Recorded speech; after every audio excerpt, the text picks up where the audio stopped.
Oh, hi, people. My name is Kulungile. I just want to do a quick update. Apologies for starting late. We're still waiting for some of the speakers that will be our panelists. So please hang in there. Thank you.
You see, enthusiasm about being registered. How many of us are registered voters?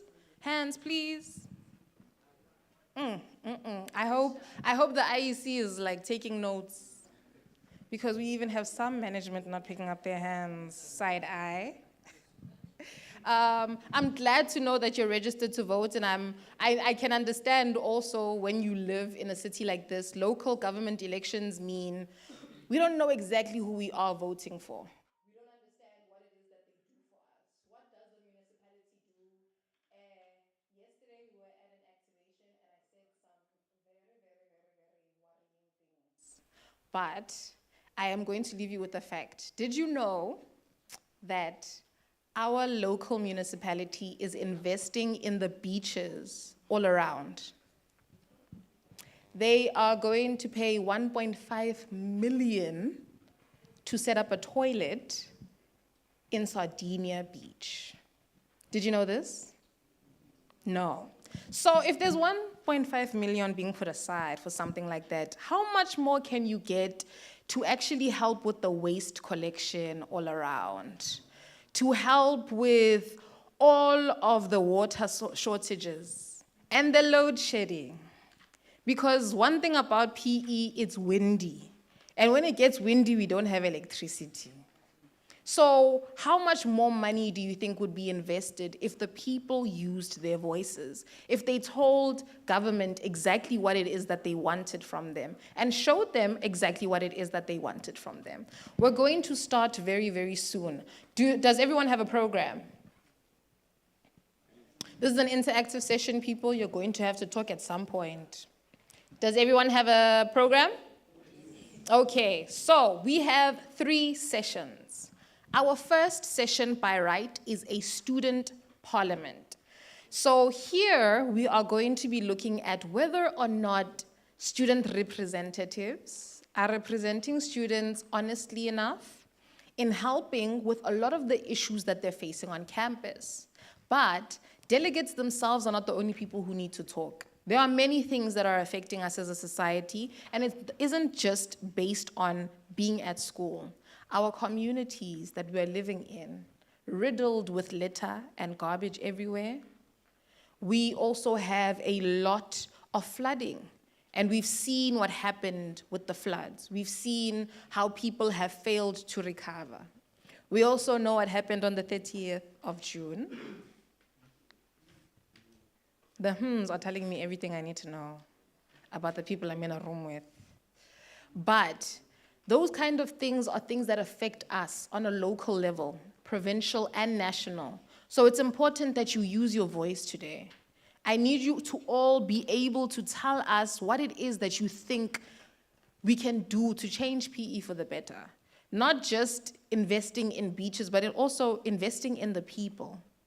Because ultimately, these beaches and this toilet are not going to give you employment. They're not going to give you opportunities.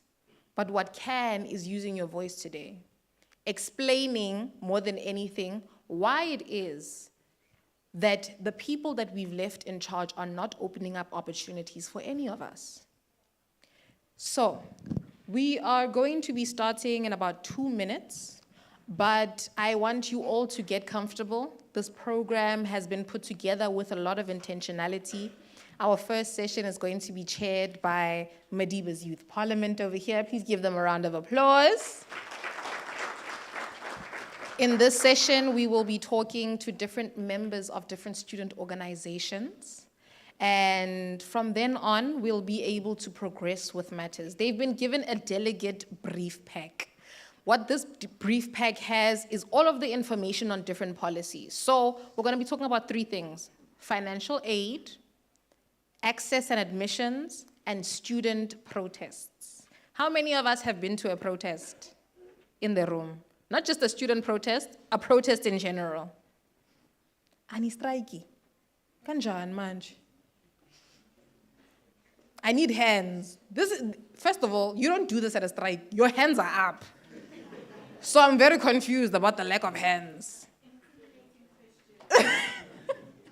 We didn't say how many of you have been to an illegal strike. We just said who has been to a strike. We didn't say how many of you have bent tires, because we know your behaviors. We didn't say who has blocked entrances. You know yourselves. But instead, we're asking, have you ever been to a protest? How many of you have been? Wait. You haven't lived life. You've never been to a protest. You're depriving yourself of Ikwijo Emnandi. Wow. I need you to do better. Please. But this is also a form of protest.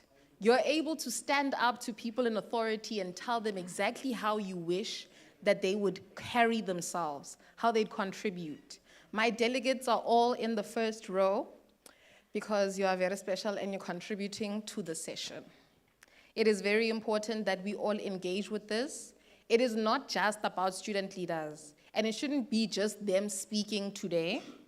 There are going to be rules of engagement. Like I said, my name is Katla Khomofukeng. I'm from the Center for the Advancement of Non-Racialism and Democracy. And my team and I put together this event with a lot of intention. And the first of it being, Madiba's Youth Parliament had been complaining for the longest time about not being recognized. And I was like, I recognize you. We know where you are. We know who you are. And we figured this is the perfect platform because Buamfundi ultimately platforms the voices of the young people, of students. Those are the people we want to hear from today. But it doesn't make sense for students to just be sitting in the room speaking amongst themselves. And that's why, we know people in high places, management is in the room with us. Management, please wave. Look at them, they're scared again. Like they've never been to protests. But management is in the room with us. So what that means is the issues that we're going to be talking about, these people are going to be telling us what the policy says, the things that they do on a day-to-day basis, how they work with students, how they work to help students solve many of the problems that they have. And you will come to find that there's a lot of misinformation about some of these officers and what they provide, the services they offer. So then we're going to disseminate this information. I know, Aish, we had to use the big words today, we're pulling them out. But we're going to dissect this information and we're going to be able to tell truth and fact from opinion and misinformation. So are we ready to have a great seminar? Okay, so let's pretend we're at a protest now and there's no cameras around us. Are we ready for a good seminar? Yes. That's better. You see, I'm going to teach you guys about protests very soon. I'm going to give over to Madiba's Youth Parliament. Please bless us with your presence and introduce yourselves, gentlemen. And please be aware of the fact that we didn't go out here looking for two men. They just decided that they are going to give us two gentlemen.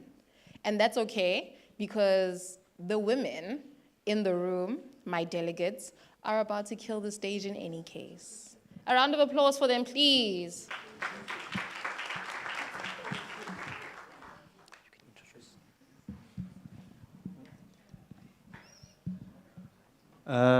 Is it still morning? Oh, good afternoon to everyone. My name is Kangelani Maleni, and I am a representative of Madiba's Youth Parliament. I am an advisory to the Madiba's Youth Parliament. With me, I have Uasange Jama, one of the executive members who is responsible for transformation. The equity officer of Madiba's Parliament, Madiba's Youth Parliament. As Ukatlok had mentioned, yes, we have been, for the longest of time, trying to get recognition, official recognition from the institution, but we've been having troubles with that. That notwithstanding, we have honored the invitation by Conrad to chair this session with you guys today. So just before we begin, I would just like to then give over to Asanga to introduce himself, and then I would go through, for the record, the rules of engagement so that we can have then a fruitful session a conducive session and a participatory session with everyone. Thank you. Greetings to everyone. My name is Jama Asange, and I am a member of Youth Parliament, executive member, equity officer, as my colleague had mentioned. So today we will be engaging on issues which I will tell you about, and we are here as honoring the invite from Conrad. So as we are about to start and proceed, my colleague Kangelani will read the rules of engagement, and then we can then go forward into the engagement. Thank you, Jama. So generally, our principles or the principles that we outline is that obviously we should participate or treat everyone rather with the dignity and the respect as desired, that they rightfully, obviously, are worthy of. We should definitely listen actively while others are speaking. We need to respect differing opinions or differing viewpoints. Not to say we're not allowed to disagree, but we should obviously then respect those kinds of engagements. We need to engage in these discussions in good faith. And we need to contribute, obviously, to a safe and inclusive environment. No one should feel somewhat threatened or some kind of intimidation of any sort. This is, after all, Bua Mfundi, which means speak, student. We should refrain from using any discriminatory, offensive, or abusive language. No hate speech whatsoever. When it comes to taking the platform, you will be recognized once your hand is up, and you'll be given an opportunity to speak by the chair. And only one participant may speak at a time. You will state your name, the organization or faculty that you are representing. And once you are done speaking, we will kindly ask you to then switch off your mic so that we can avoid any kinds of interruptions there. The mics will be circulating. When you ask your questions, please be concise, please be clear, and let the question be relevant to the topic that is being addressed. Seek clarity, if need be, or additional information if something is not clear or sounds ambiguous. Please frame your questions then respectfully, and avoid lengthy statements before you ask your questions. I know we are dealing, or we do have political delegates here, so we really ask them to try and keep that as concise and precise as possible. And when it comes to raising objections, or when you want to raise an alternative view, wait until the current speaker has completed his or her address. Then you raise your hand and you wait to be recognized by ourselves. You will state your point in which you do disagree, and you explain your reasoning why it is that you are disagreeing respectfully. You then focus, obviously, on the issue and not on the individual. We're focusing on the issue raised, not on the individual. And when you want to make a contribution, please wait, then you will be recognized, and remain relevant to the discussion at hand, or that is currently taking place. Keep your contributions concise, and respect the time limit that you will be awarded. And I should just now mention that normally the time that we will award speakers is 1 minute 30 seconds, maybe allowing a few seconds to overlap there, but the time limit is 1 minute 30 seconds. When we engage in the dialogue, obviously we need to engage with ideas rather than personalities. We're not here to character assassinate anyone.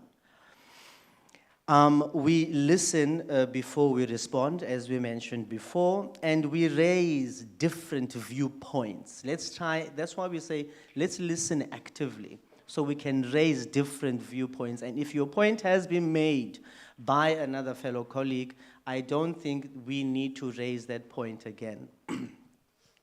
We can challenge their ideas, but we challenge them respectfully, and we will definitely acknowledge and accept disagreement because this is a democratic engagement. When it comes to management, the questions and contributions should generally, as we said, not exceed 1 minute 30 seconds. We would respectfully and kindly ask of you to stick to the time. And then we will obviously, if you do exceed the time, kindly ask you then to conclude your remarks or your questions so that the next speaker can take the floor. That is our rules of engagements. We will definitely ensure equitable participation, that everyone participates equally and equitably. Those are our rules of engagements, and I hope that they are clear. And so that we can start the session, I will now hand over to my co-chair, Ujama, to run us through our sessions. Thank you very much. Thank you, everyone. Thank you. As I said, we will be going through issues, and we have 3 issues that we'll be engaging on. So the first issue that we'll be engaging on is admission and access, of course, to the institutions, higher learning, and yeah. So the first issue is admission and access. Who gets in and is getting in enough? Why does this matter? Getting admitted to universities is about more than meeting the minimum requirements. NMU's admission policy aims to ensure that admissions are fair, transparent, and equitable, while recognizing the access should lead to student success, not simply admission. So about each and every issue that we'll be dealing with here today, we have policies in Nelson Mandela University. And as we have those policies, they kind of address each and every issue that we'll be dealing with here today.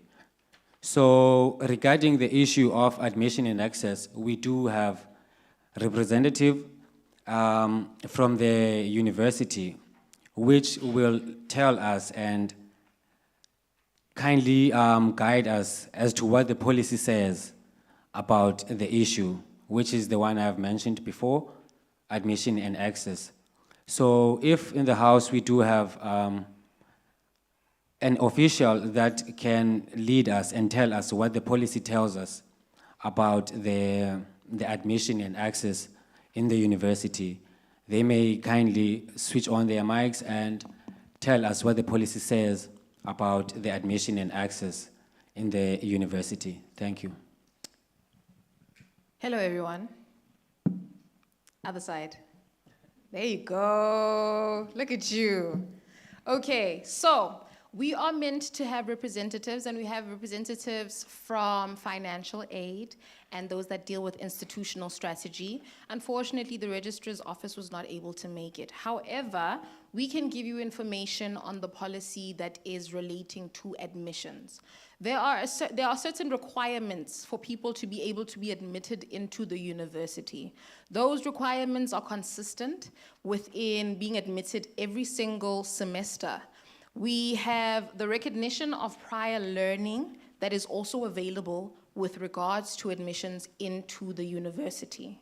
However, the main questions that this policy asks us is whether or not those admission processes still seek to serve the people that Nelson Mandela University is hoping will come into the university.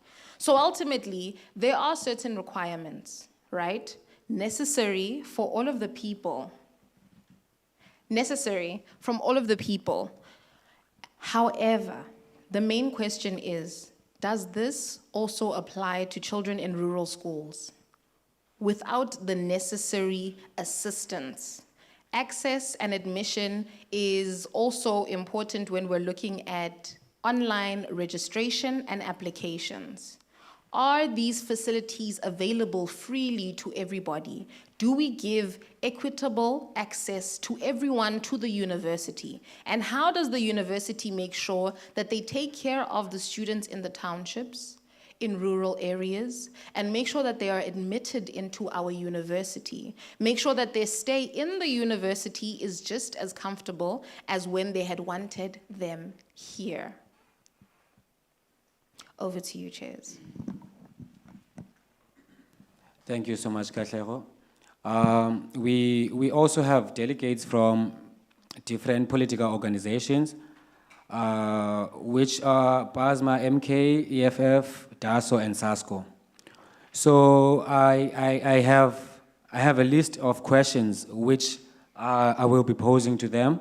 And as each organization has delegated people, so those people are going to be responsible in answering those questions or addressing those questions. As Katlego had told us about the policy, what the policy says about admission and access into the universities. So the questions regarding the issue of access and admission and access read as follow. Is the university's admission process transparent and accessible to prospective students? The second one goes, should meeting the minimum requirements guarantee a place at a university? Why or why not? What barriers beyond academic performance prevent students from accessing higher education? How can Nelson Mandela University improve access for students from disadvantaged or underrepresented communities? And the last one, what additional support should be available to students once they have been admitted to ensure they succeed? I hope the delegates were noting down the questions, because right now I will need one of them to address the questions or ask their questions if they have questions. And I will repeat the questions. They will have to answer or address the questions regarding the issue admission and access.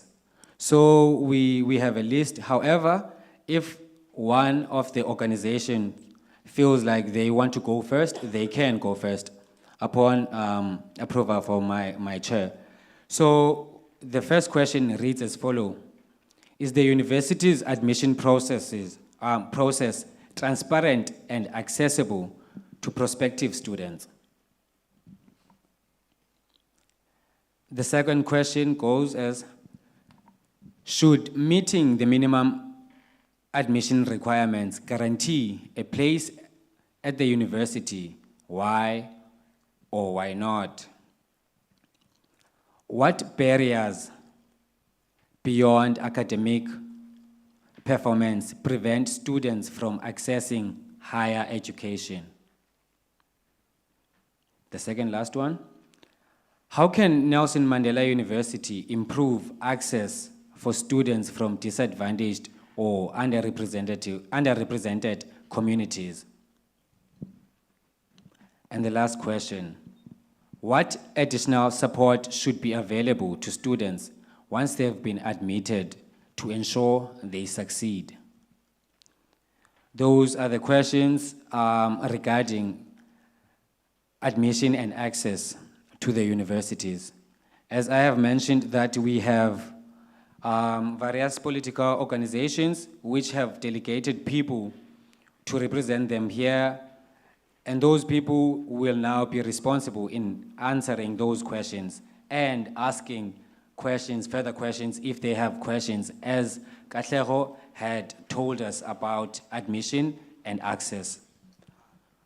So I now will allow the first person from the delegates, and I would like to let them introduce themselves, tell me which organization they're coming from.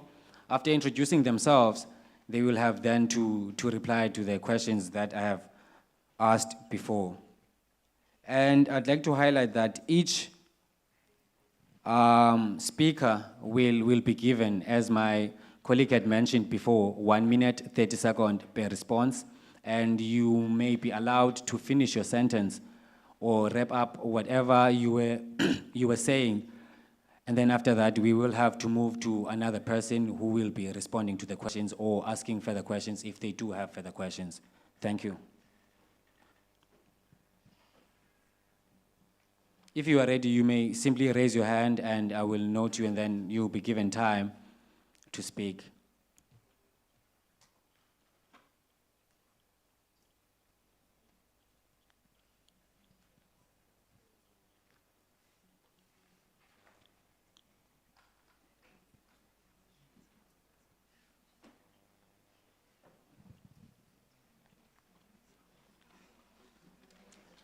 It seems like not everyone was prepared, so I will give you 3 minutes to conduct yourselves, and after conducting yourselves, you will then raise your hand if you are ready, and then you'll be given your 1 minute, 30 seconds to speak. After you are done speaking, you will then kindly switch off your mic, and we will move to the next representative or delegate of the various organizations that I have mentioned.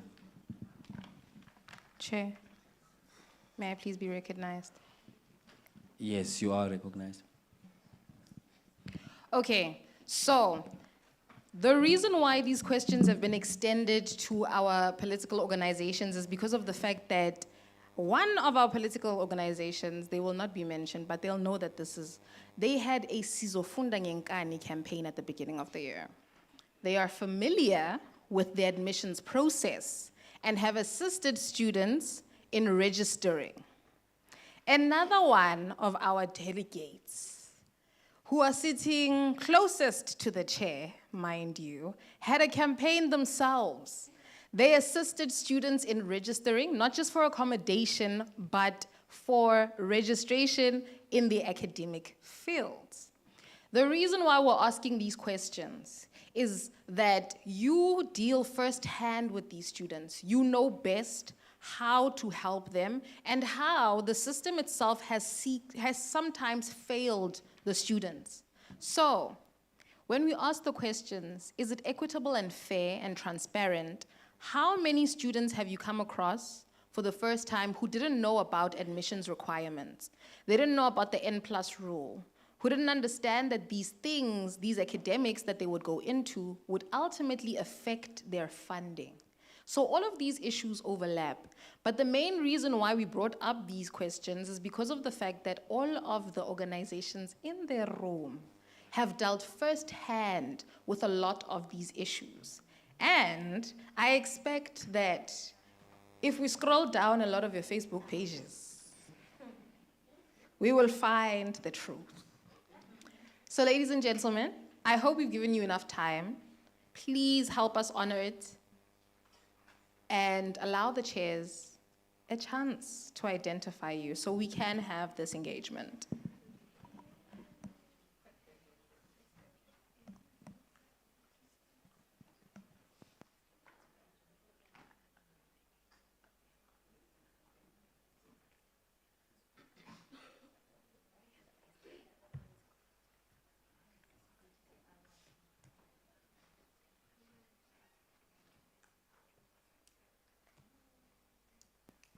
Ladies and gentlemen, I think we should also mention, while our delegates are still having that 1 minute to wrap up, the question is also open to the floor at large that my co-chair has read out. If anyone feels they want to engage, please do raise your hand and you will be given an opportunity to speak. I see there's a hand raised. We do recognize you, sir. Please, when you rise, you will stand, give us your name your organization or campus, and then take us through. Thank you. Greetings to the house. My name is Lutho Ganjinga, and I am from the EFF Youth Command. I would like to first thank the chair for the questions that you have given us. But I think we'll attend the one of transparency and accessibility, as well as the barriers in accessing higher education. As the EFF Youth Command, we believe that there is some lack of transparency in terms of the admission policy of Nelson Mandela University, which is intersectional with the barriers as well. That is, you'll understand in South Africa, you have different quantiles in terms of schools, high schools and all of that. And you'll find out that the black community is mostly centered on quintile 1 schools that are poor, that are disadvantaged, that have no access to network, they have no access to internet, if I can put it like that. So whenever you are admitting students as an institution, there's always going to be that gap. So as the EFF, we are trying to question the institution. What are some of the mitigation processes that you have come up with in order to bridge that gap? Yeah, well, because someone from Pumaselo High School is not going to be the same as a person from whose school? Yeah, well, so there's going to be a difference. As well as, which one is this one? The jargon as well of the policy on its own. Because we found out during the Sofuna Ngangani campaign, we had students that will come that had been accepted on conditional offers, but it had never been explained comprehensively as to what conditional offer means.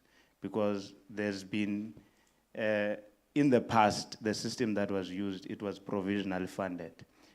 Provisionally accepted. When you are provisionally accepted, that means you are guaranteed a space. But now there's been an introduction of conditional offers and some of that jargon. But it has not been properly explained to students. So we want to make that submission as to, in relation to access, transparency, and the barriers as well. Thank you very much.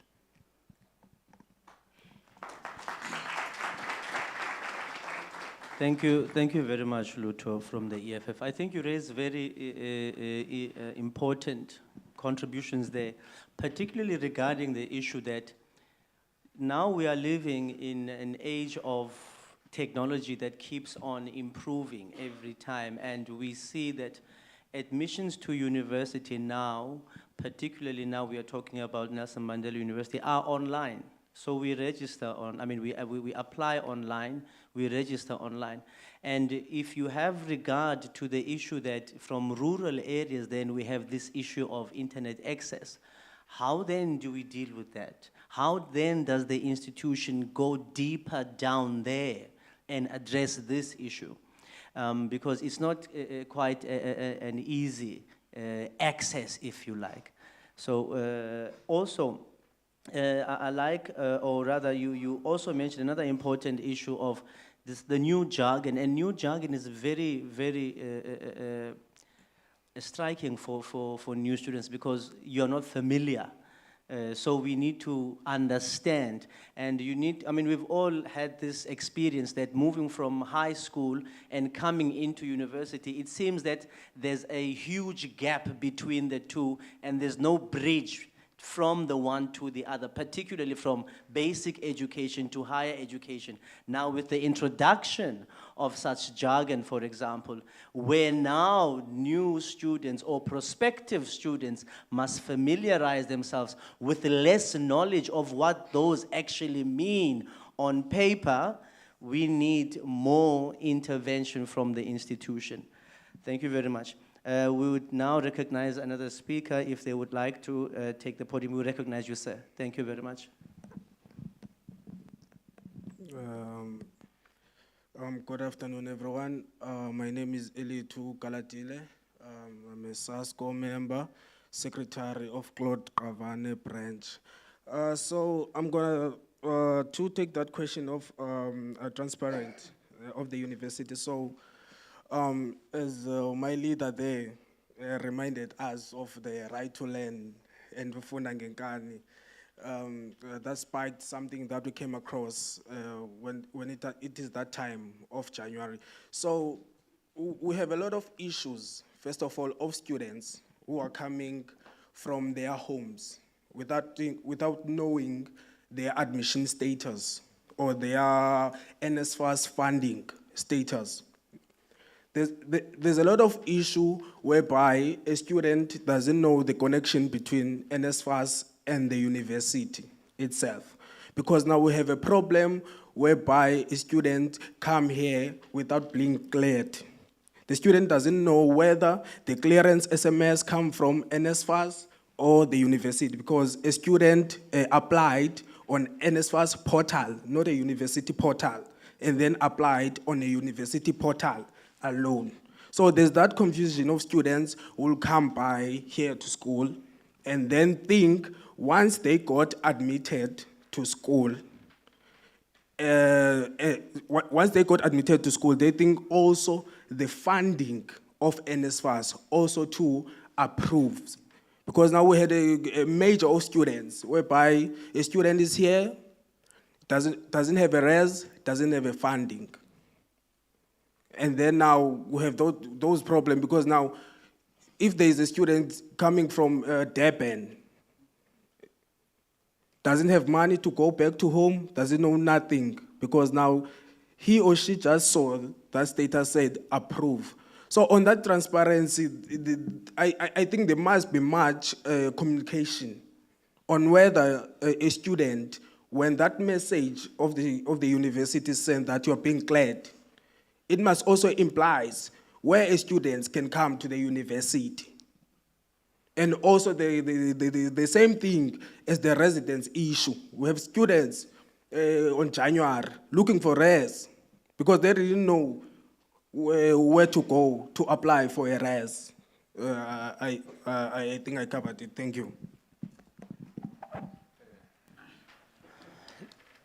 Thank you very much, Leleto. Thank you very much. Striking points indeed, because we must understand that admission and access is not only admission and access to higher institutions. This also involves accommodation, and much of access or much of admission and access is largely linked to financial aid or to student funding. So those points are very much relevant there. Thank you very much, Leleto. Sir, I recognize you. Thank you very much. Greetings to all management and chair. Speaking here is Offensive Siminya, deployed by the EFFYC. So I would like to address two issues. The first one is what is restricting access to higher education. Now, what is restricting access to higher education is that most students lack knowledge. So many students lack knowledge on how to apply. They don't know what to do. Even if after the application, they don't know what response says and all that. So what can the university do in order to deal with that? The university can help with incentive programs. The university can either deploy the SRC or work together with each political party so that they can educate students on what to do. The second question that I'll be addressing is improving access in rural areas, right? So I feel like since it is the university that is looking for students, it is the role of the university for them to address and make sure that these students are educated. University should also know that not all students have access to online applications and all that. But now what are they doing about that? They're doing nothing. Instead, all students that come here are students that have access to all those internet connections and all that, leaving other students not being able to get into the university. Thank you.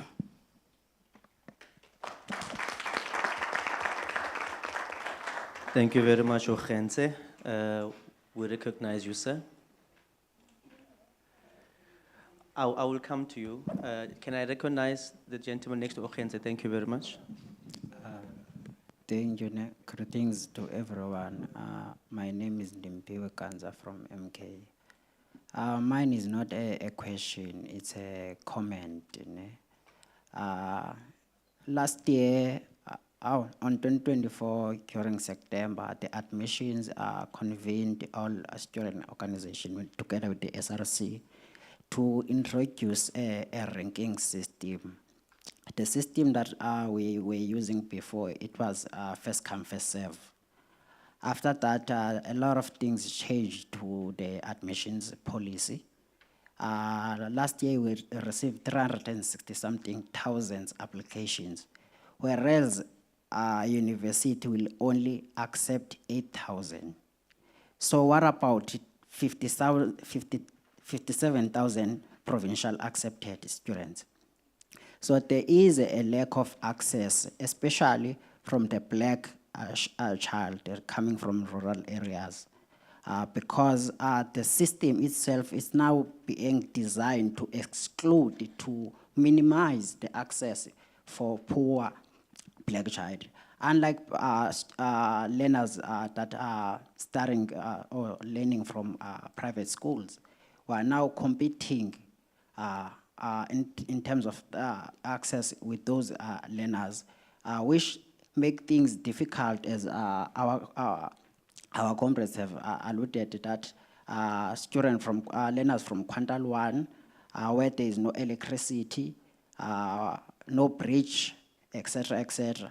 So lastly, as I learned, is the lack of access for student postgrad. After you have graduated or you've done your undergrad, you were NSFAS pull out, you've got no financial support to any government system. If ever there is, it's still limited to certain faculties or priorities. So, yeah, there is a lack of access, and within Nelson Mandela University, which is the policy that we think we have to fight, because totally we have lost the gains of fees must fall. Thank you. Thank you very much, Ndimpiwe. Just to add on that, maybe the transparency then needs to be, maybe a recommendation, maybe then the transparency needs to be, the institution needs to then show us how they admit. I mean, who are they admitting? Are they admitting from quantiles or are they admitting from private schools? That is much maybe what we need to know, and the number or the quotas that are designated then to those particular institutions or basic education. I recognize you, my sister. Thank you very much. Sorry, sir, I will definitely recognize you. I'm so sorry. Can I recognize my lady? Thank you.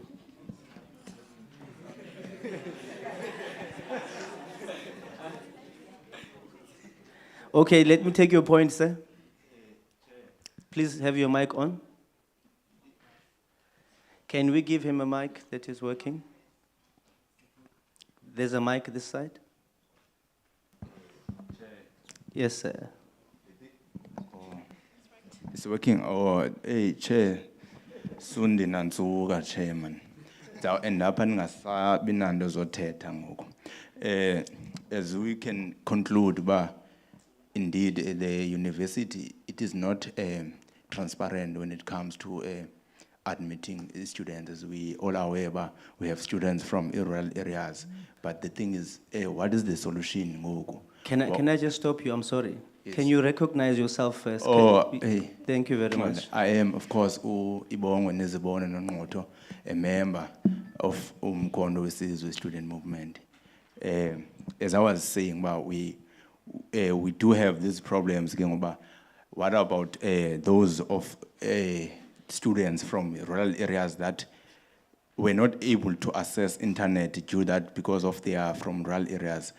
then it goes back to this thing of online. We then say, how about the institution then go back to then say, but in January, after the results have came out of grade 12s, how about we then have a time frame to then say, but students can come on campus to apply manually to those that are from Emakaya, because some are not aware that I'm going to pass. Some, they realize later, oh, I have passed. I didn't even know that how this system works, but now I have this opportunity. How about they are given an opportunity to then say, but we are going to open for 1 week so that they can come on campus and apply. And then what on the question that says, what does it say? What prevents students beyond academics to not enter higher institutions? Of course, here I am as this guy from rural areas. I do not know anything about internet. I do not know anything about social media.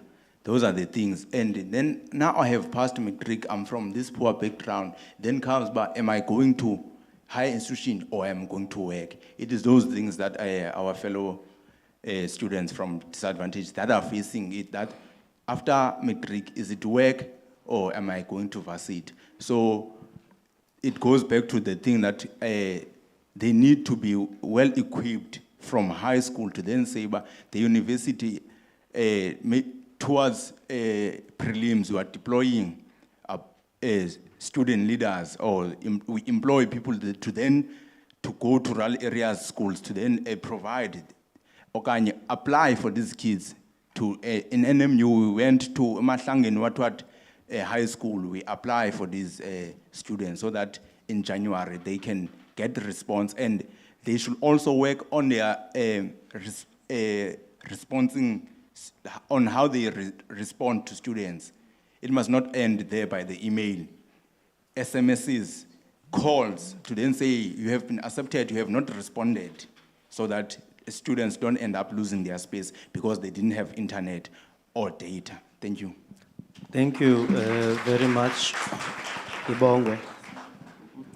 I just want to recognize my sister here and recognize my sister there, because we need to move on to the next issue. I think, sir, you'll be the last one, and then we need to move on to the next issue. My sister, please take the podium. Thank you. Thank you so much, Chair. My name is Ovunantringa from the student movement, which is the South African Student Congress. I am the chairperson of Claude Cavani. Well, the first speaker from the EFF clarified many things. A lot of things that we faced with during Independent Right to Learn was that the university not being transparent in terms of how they accept its students. And it's a fact that most of schools here in the Eastern Cape are rural schools. So it then poses a question that if most of the schools that are surrounding here in the Eastern Cape are rural schools, why is our own university prioritizing students from other universities, maybe in Gauteng, in Durban, or in Cape Town? My second thing would be an issue of a concession.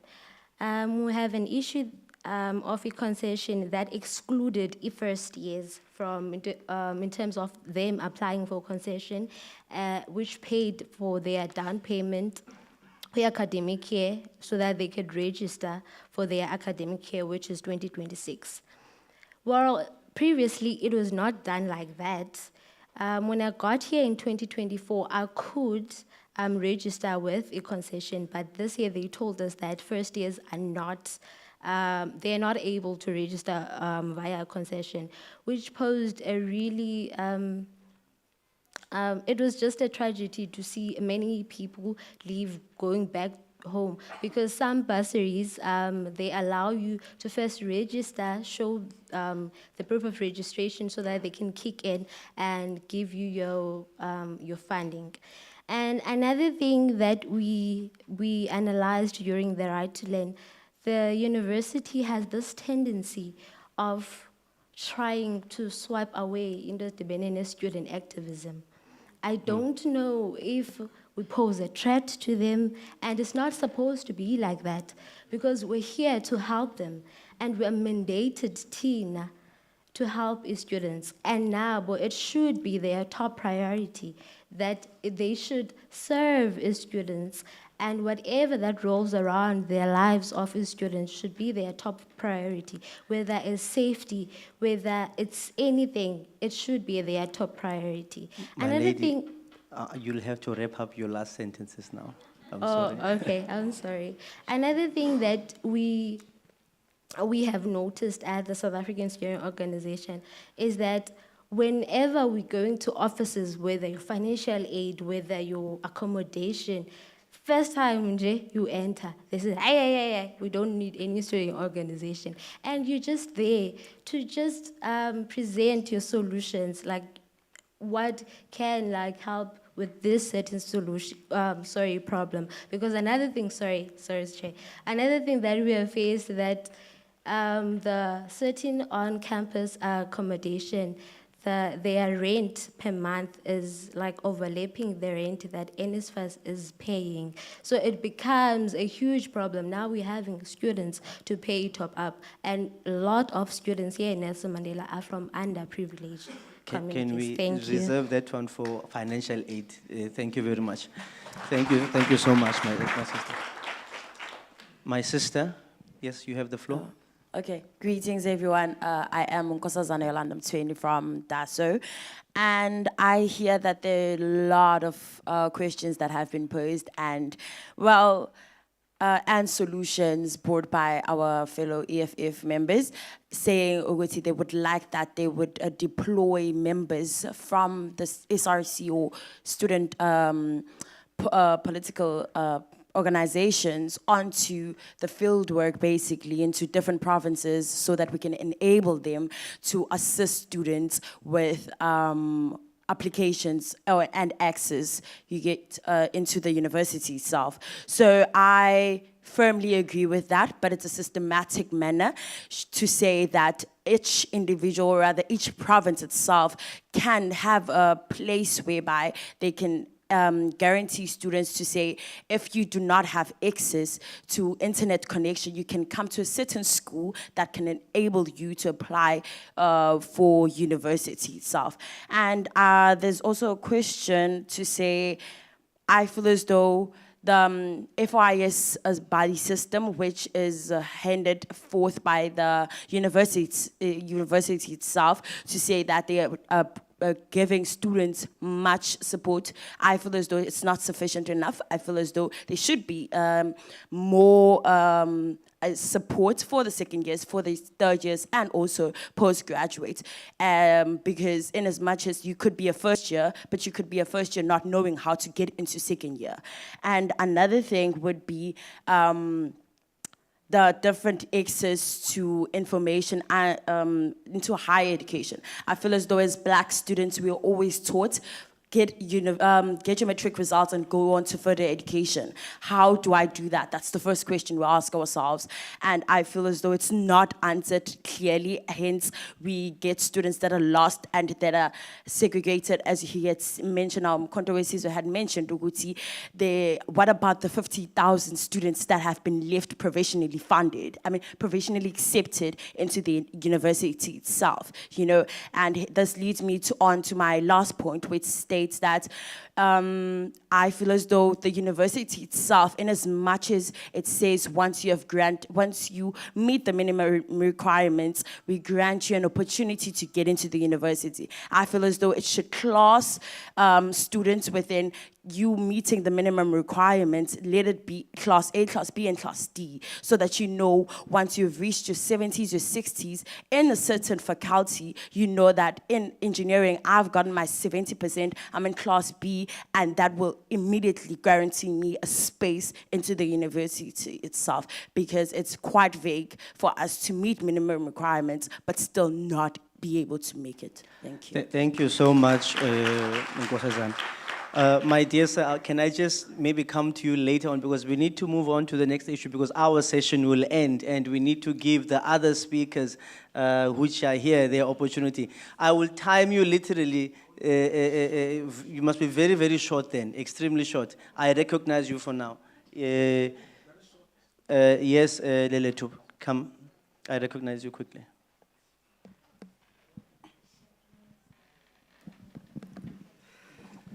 Thank you, Chair. Thank you, Chair. Chair, so I heard all of this about admission and access, but we seem to forgetting one thing. We've been always fighting for the past years, which is fees must fall, because we have this problem of fees when I Chair. Because now, why can I not finish my studies without even thinking of financially? Because now, sorry, I'm sorry to cut you, Leletu. Can we discuss that under the heading of financial, because that is still coming, the issue of finances. Would you allow me to address it then, please?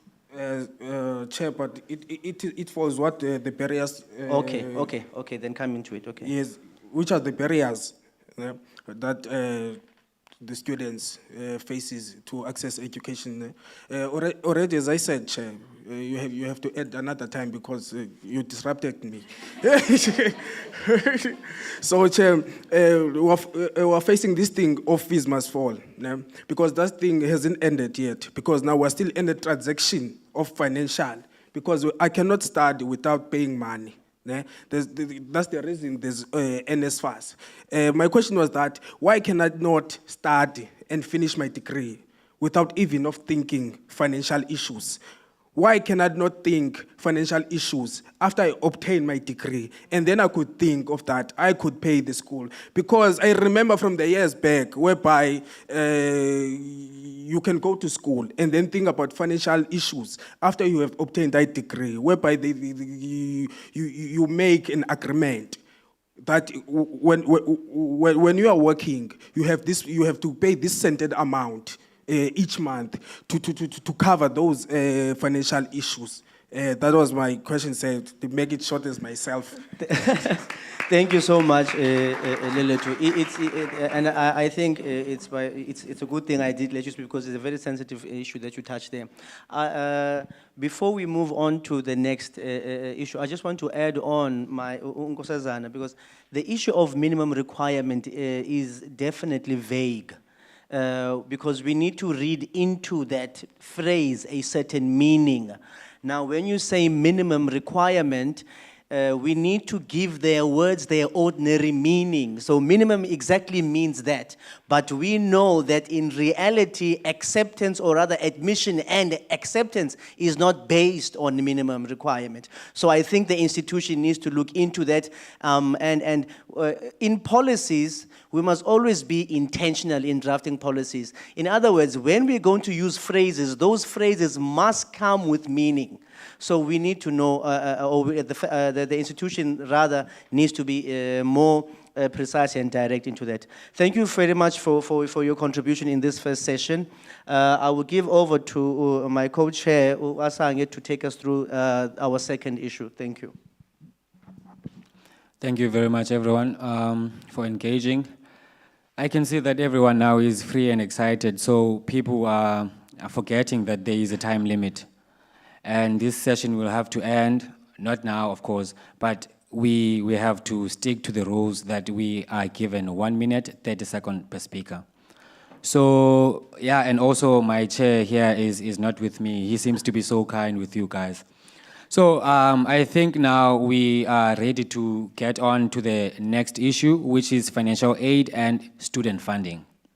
Can every student who deserves an education afford to complete it? Why does this matter? Access to higher education depends not only on admission, but also on a student's ability to afford tuition, accommodation, and learning material, and daily living expenses. At Nelson Mandela University, financial assistance is governed by the university's financial aid policy, together with the NSFAS funding rules and conditions. While these policies aim to widen access to higher education, they also set out the responsibilities of both the university and students. As I said before, we have representatives from the Department of Financial Aid. So here in Nelson Mandela, we are governed by the Constitution and policies. I'd like the representative from Financial Aid, Mr. Abdullah, to take us through the policy, because as I said, we have the policy to guide us and govern us. So I'd like Mr. Abdullah to take this chance and take us through as to what the policy is telling us regarding finances and student in Nelson Mandela University. Thank you, sir. Thank you, Chair. Good afternoon to everybody, and welcome to the students here and the delegates that are also here. Just with regard to the financial aid policy, our role is very clear. We are there to enable students to get access to the university, especially on the finance side. As you know, a student that comes to the university, they would need to pay a down payment.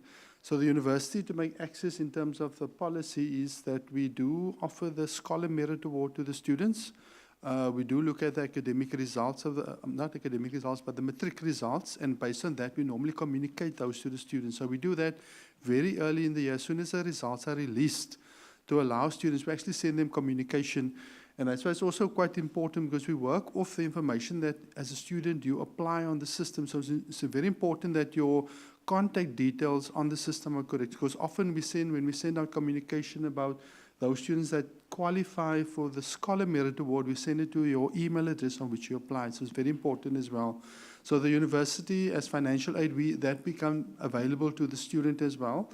The concessions, I note the question previously, but it's actually sitting with our student accounts department. I know of it. And then obviously the other policy around the access is the students that are NSFAS funded. As you all know, if a student is NSFAS funded, the university will obtain the funded list from NSFAS. We clear the student. So that allows the student, we load certain statuses onto the system, which allows the student to register without making a down payment. And that's very important as well, because at the beginning of the year, as soon as you see your funding clearance from your NSFAS portal, you want to be able to know you can come to university and register, because it's important to come and register.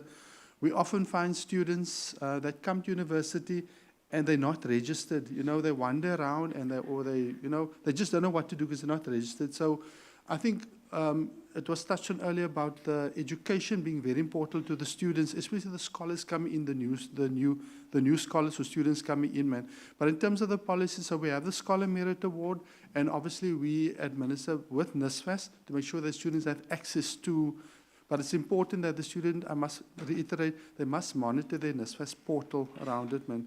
So there are other bursaries. Generally what happens, you have your pre-funded bursaries. So it's administered via NSFAS, for example, FUNZA, you have your COID, you have your TRC, but students generally apply to those organizations, and NSFAS will inform us of the funding of those students, and then we also then put the status on the system to allow the student to register, man.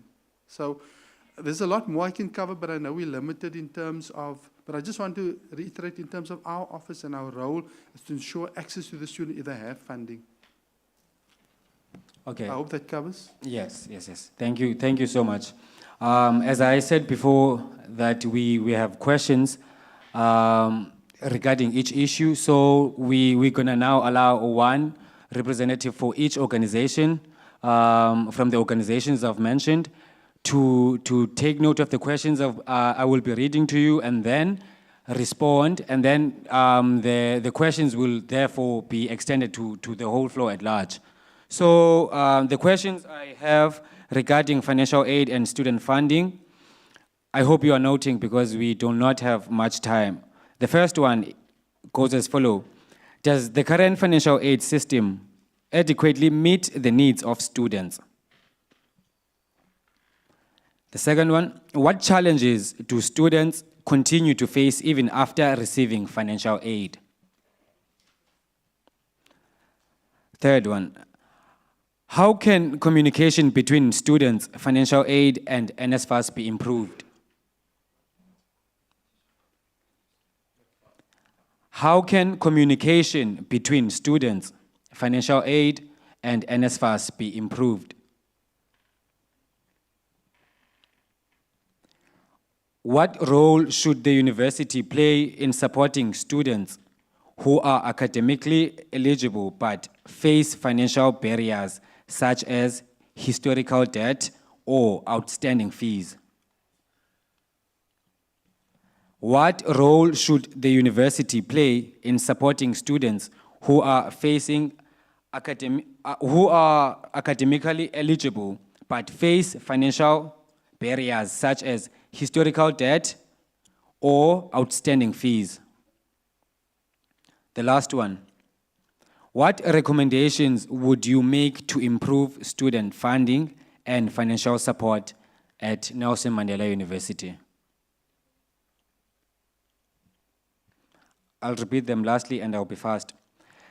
Does the current financial aid system adequately meet the needs of students?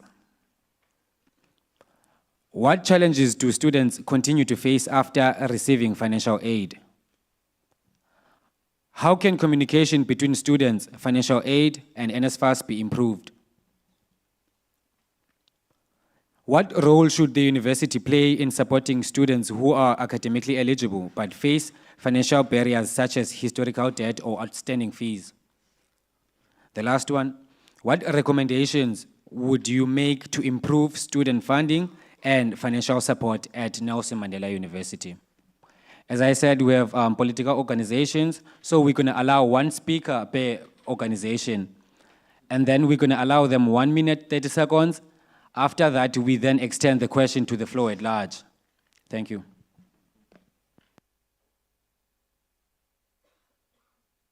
Thank you, Asange. I recognize you, sir. You have the floor.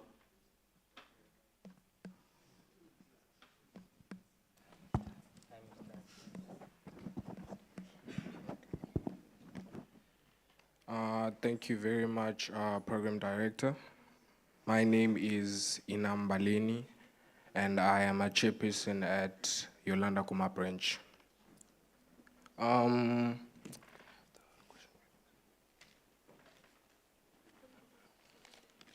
Your time is rolling.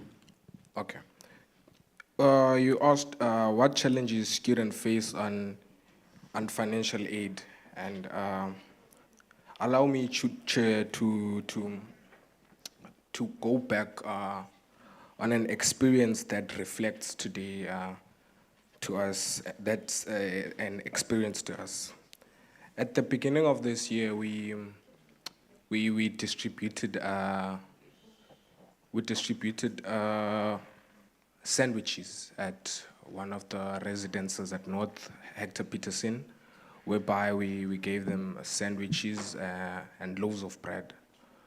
One student even cried when we gave them bread, which shows that hunger is real at Nelson Mandela University. And they were also sleeping in one bed, like 4 students on one bed at Hector Peterson.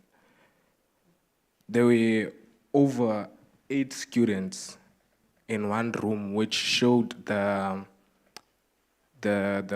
conditions that students were facing during that time. So now, Che, you were talking about the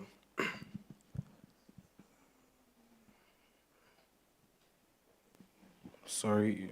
We will just have to be mindful of time, otherwise our host will give us trouble. Can we just keep to the time quickly? Yeah, thank you. So what does the university do to ensure that this doesn't happen year by year? Thank you very much. Thank you so much, Inam. They are a touching experience indeed, and what is the university doing about that? There was a hand. Yes, sir, I recognize you. Thank you. Thank you, Chair. My name is Tandoenko Sinsimbi, a delegate from MKSM. I'll rather add on to my fellow comrade's point. Well, Marxism teaches us that material conditions dictate reality. And the university's policy talks about promoting equitable access, but thousands of students are drowning in historical debt, and administrative red tape.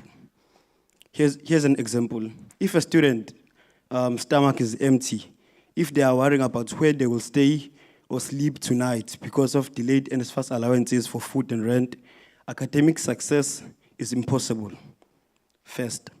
Then the question to the management, as we do have people from the financial aid, is when delayed funding and historical debt strips away a student basic human dignity, how can you expect them to participate in campus democracy and excel academically?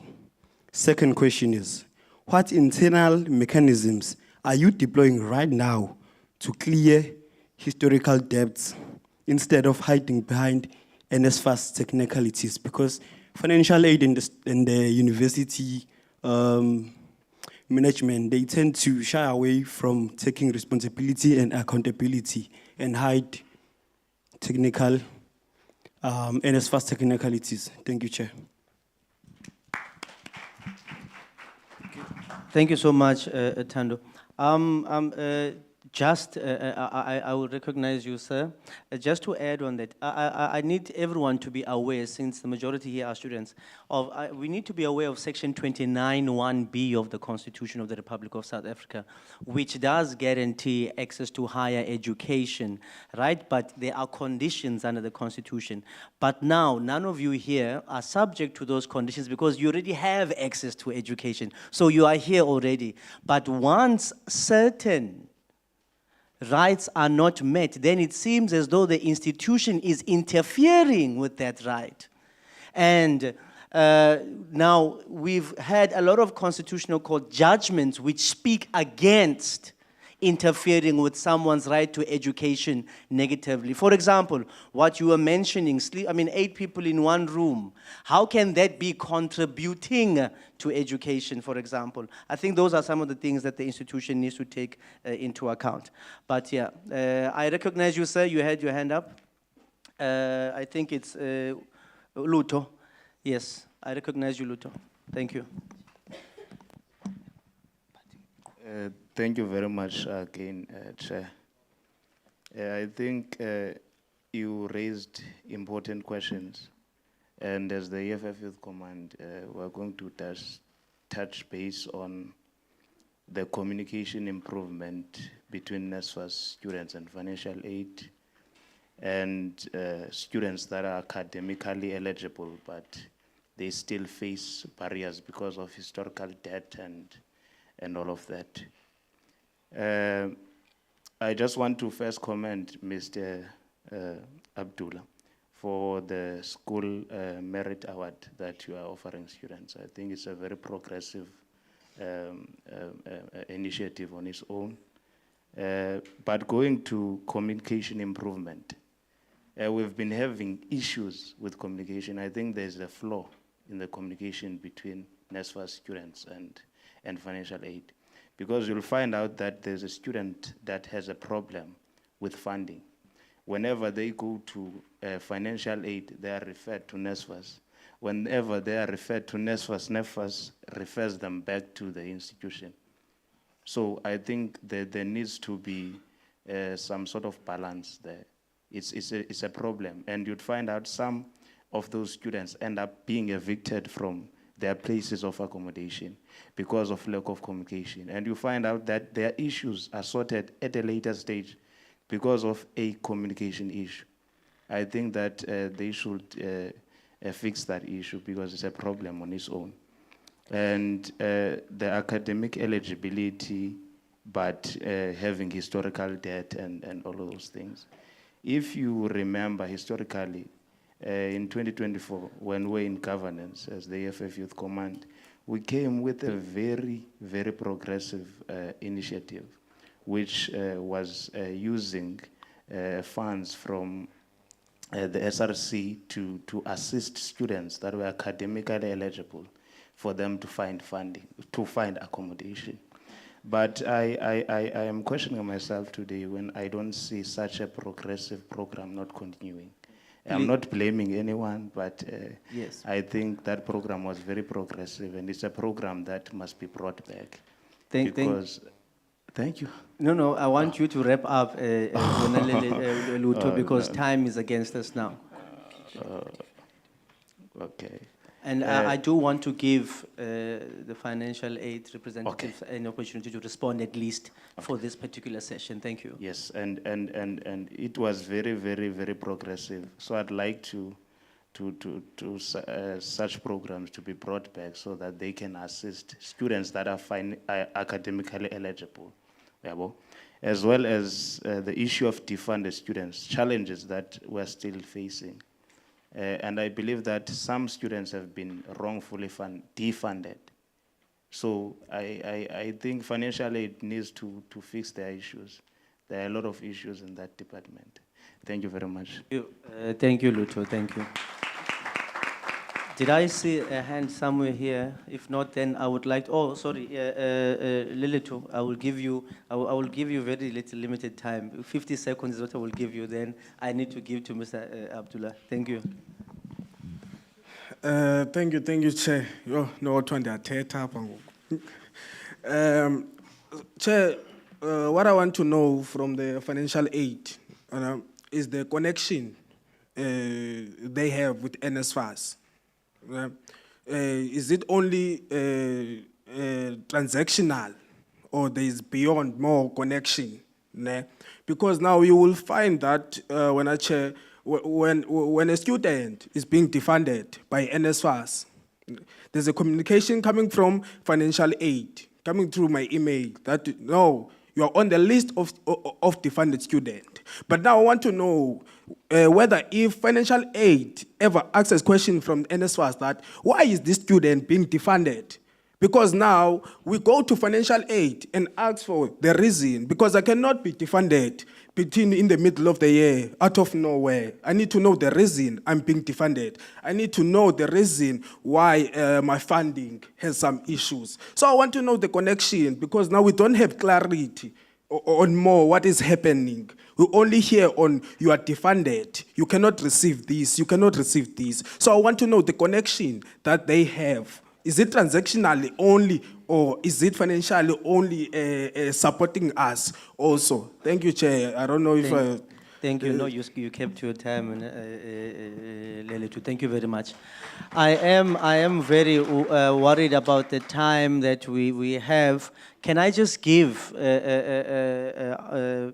Abdullah some time to respond before I acknowledge other speakers? But we do need to just go to the third session, and then maybe we'll be able to open the floor again for recommendations then. Thank you, sir. Thank you, Chair, and I thank for the questions. I think the questions are very valid because we as staff experience that as well when dealing with NSFAS. As much as it seems that we a barrier, we've got a role to perform as financial aid. We represent the university. There's roles and responsibilities, and then we have NSFAS that we're dealing with as well. So I just want to clarify, maybe in terms of the communication, because we've experienced, and we've also, as financial aid, actually escalated it to NSFAS, because what would happen is our NSFAS service agent who send us information, let's say around the defunded students, for example, we communicate that to the students, but when the student calls the NSFAS call center, they outright dispute that that's the situation, and they give the student a different communication. Now there's a conflict. Who's the correct one? Is it the call center or is it financial aid? But I just want to, for the delegates that are here and the students as well, is financial aid will act based on information that NSFAS provides for us. So if it is that NSFAS has made their validations with regard to defunding of a student, they will send us a list of that to the university with the reasons, and we then communicate. Now, ideally, we also, as financial aid, would like, as NSFAS being the bursary, to communicate also with its students about it. Because we often find a disjuncture between the communication they send to the university, and then on the NSFAS portal, there's no indication to the student exactly what action they took. But they communicated to university, and we expected them, because we, as a university, have to disperse the allowances. Once NSFAS pays us the money, we have the responsibility to disperse the allowances to the student as well. But the defunded one is a problem. We've had several engagements with NSFAS and NSFAS management around it. It's just they take extremely long to actually make the changes. We had engagements in April. When the defunded list came out, after that, we had communication with them. It just takes very long for them to get through that. So there are various categories of exclusions. And we've communicated to some students where there have been successes and NSFAS has removed the student and started paying. Those students we have dispersed their allowances with but there are, I admit, there are still some students are still sitting in the exclusion report where allowances are not yet dispersed. So those engagements remain ongoing with NSFAS. But I do commit communication between NSFAS and the university. Really it needs to, especially the call center and NSFAS, it does create challenges for us as well. Then just in terms of the defunded students, NSFAS has given us a reason. The challenge that we have with NSFAS is that when a student applies for the funding at the beginning of the year, they're mainly checking financial eligibility. But when it comes to dispersing monies, then they do other checks. Now we've asked the question, why are they not doing these checks prior to notifying the university on the funded list of the students? And they just said to us, that's the process they follow. So I don't want to shift blame, but I'm explaining to you the reason why a student will have a funding status at the beginning of the year, and now April, when it comes to disbursement, all of a sudden the student's now excluded or they're blocked until NSFAS resolves the issue. So definitely there is issue, but we continuously engage NSFAS to try to resolve those. It just takes longer than expected, you know. Thank you very much. I think maybe having faced these challenges over the years, and they're not new challenges, one needs to then ask themselves, is there really a need for a centralized system called an NSFAS? Can there be a direct, maybe the institution needs to look into that, can there be a direct link between DHET and NMU and leave out this middleman called the NSFAS? Maybe that is something the institution should be challenged with. But thank you very much for your engagements. I will now give to my co-chair to take us through the third issue. Thank you very much. Thank you, everyone. Thank you, everyone, for engaging. So now we're going to move to the next issue, which is quite an interesting issue because it's what happens here every beginning of the year. So that issue is student voice and protest. When students raise their voices, how should the university respond? Why does this matter? Democracy extends beyond the ballot box. It also includes the ability to raise concerns, participate in dialogues, and advocate for change. Student protest has long been part of South Africa's higher education landscape, serving as a means for students to voice their concerns. The university's students' protest policy provides a framework of how these rights can be exercised responsibly while protecting the rights of the broader university community. Thank you.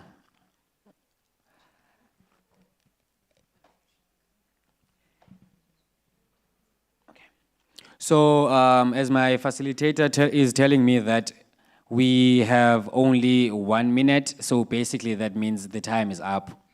So I will just read the questions which I might have, and then maybe outside the venue, when the whole session is over, we can then engage on those things. So the questions I have regarding the student protests are the university's current protest procedures clear and accessible to students?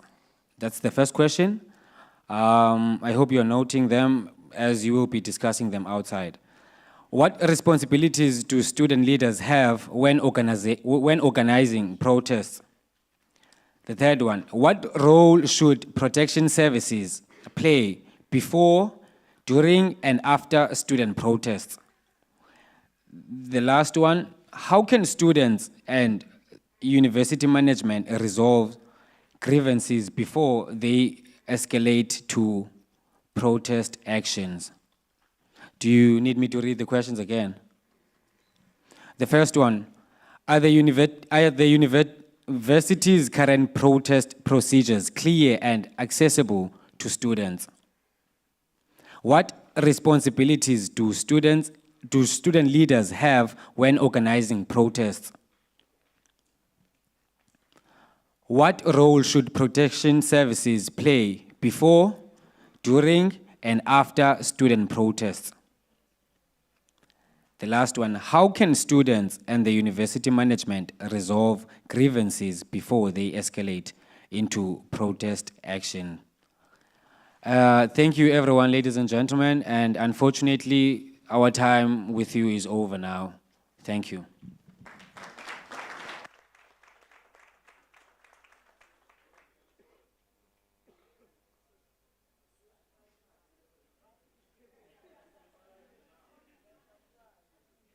Molweni, you got very, very invigorated when you guys started talking about protests.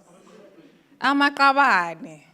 Now, we are about to go into our second session, and this would not be the seminar it is without the IEC. They have helped us this past week with various activations on different campuses. They have been filling up lists, trying to get you all registered, trying to check your registration status. And it's been important for us to actually have this conversation. And why that is because we need young people to want to vote. We need young people to be actively engaged in their democracy. And the only way we can do that is engaging in conversations such as this. Now, the students in the room are going to know that their local government elections are not the only time that we're going to be voting. And that's why the people in this room are very enthusiastic. Because they know it's do or die. Anything can happen. But it is important for us to understand why we need to vote. Why it is that our democracy has come as far as it did with regards to voting, and how far we can take it with regards to informing ourselves. Why you need to vote, not who you need to vote for because we are non-partisan, but also in understanding the value of the numbers you bring. You as an individual have the power to make change. And the only way you can do that is by registering to vote and then actually voting. Now, we're going to tell you now in advance, on the 4th there's going to be long lines. And we understand long lines are very uncomfortable for young people.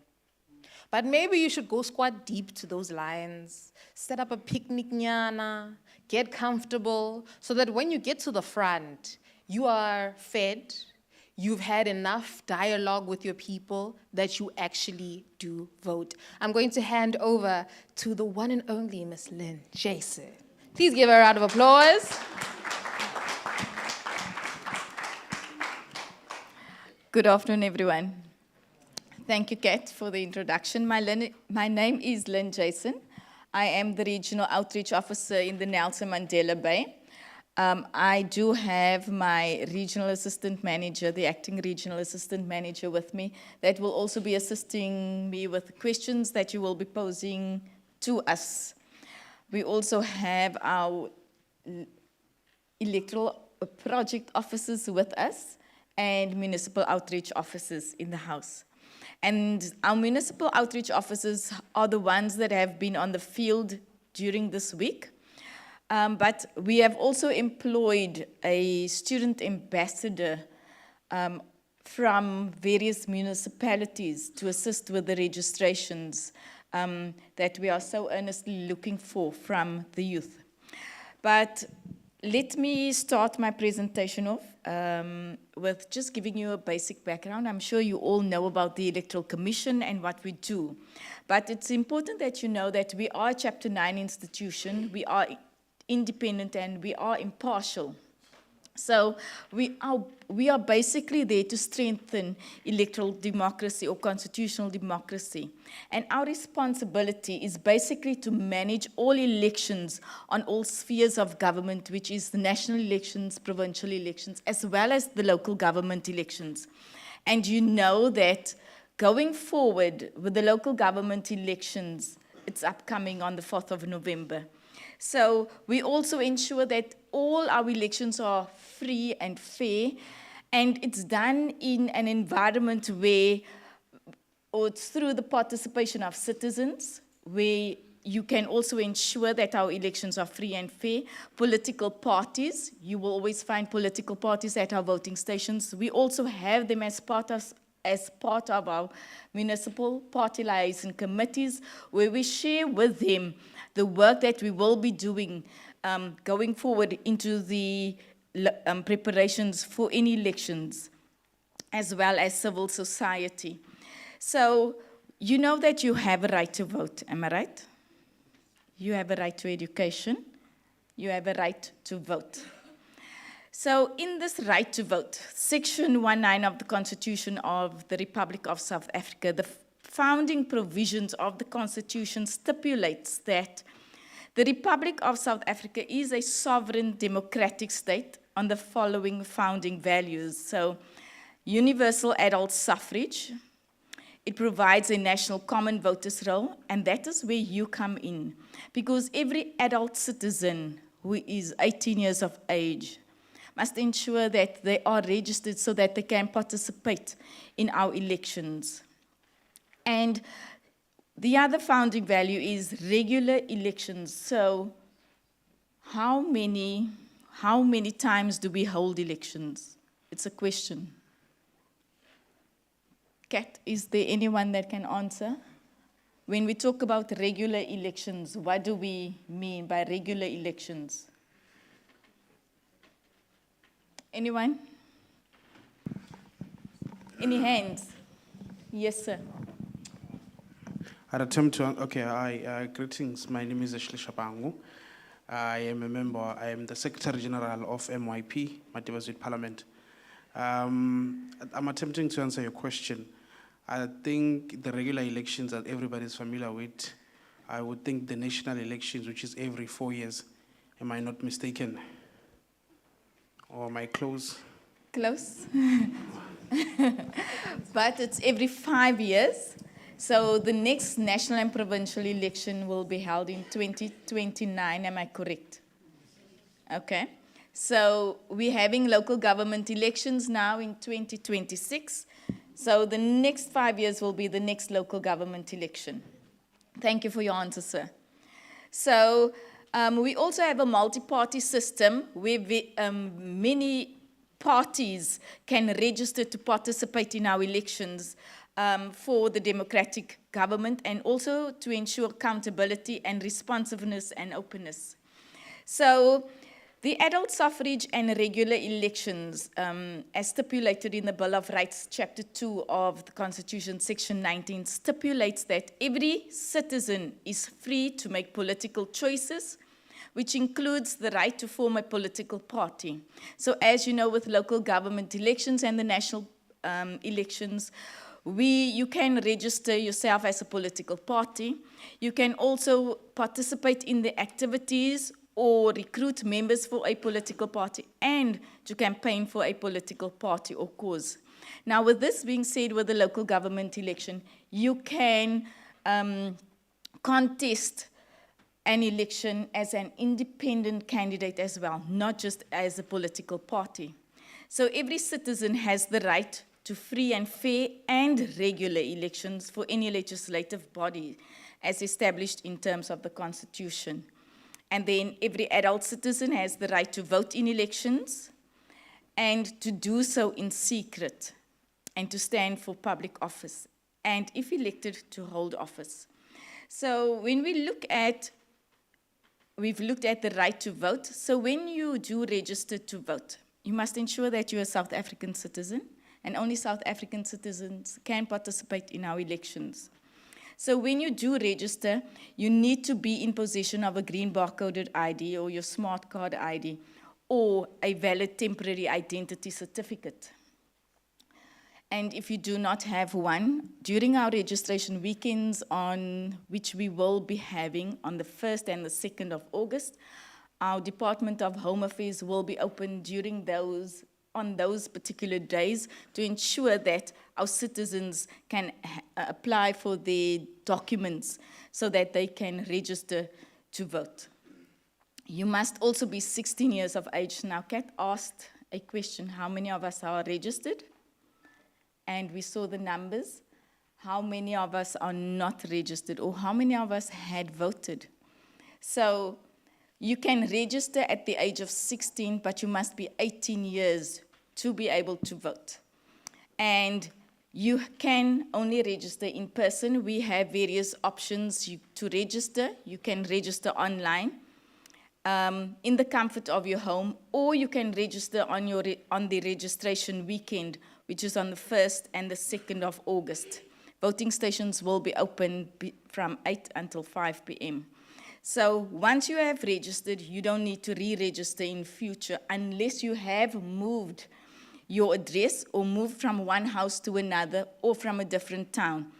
So when we look at this election, you can only vote where you have registered and you register where you reside. So meaning that if you are from Gauteng and you are registered in Gauteng, on the 4th of November, where will you be?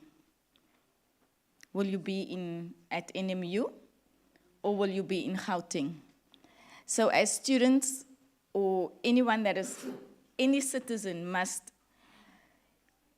be informed, and through our voter education, we are trying to educate you that you can only vote where you are registered. So please ensure that if you have moved, you have updated your address details.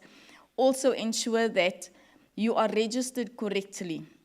So on the 4th of November, if you are going to be in the Nelson Mandela Bay, that you are registered correctly. So if you are living on campus at the Reses, your closest voting station is, Cape Receive. Oh, good. So we'll see you on the 4th of November at Cape Receive.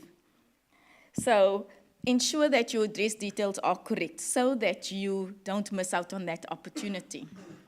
And so why do we register? Why do we encourage you to register? Is to be included on the National Common Voters Roll. If you do not register, you cannot vote. It's as simple as that. If you don't vote, you are giving up your important way of making your voice heard. It is your right and your responsibility to register. So we are urging you to register on the 1st and the 2nd of August. It is the last registration weekend. Or if you are unable to go to the voting stations, we do have the student ambassador on the campus grounds.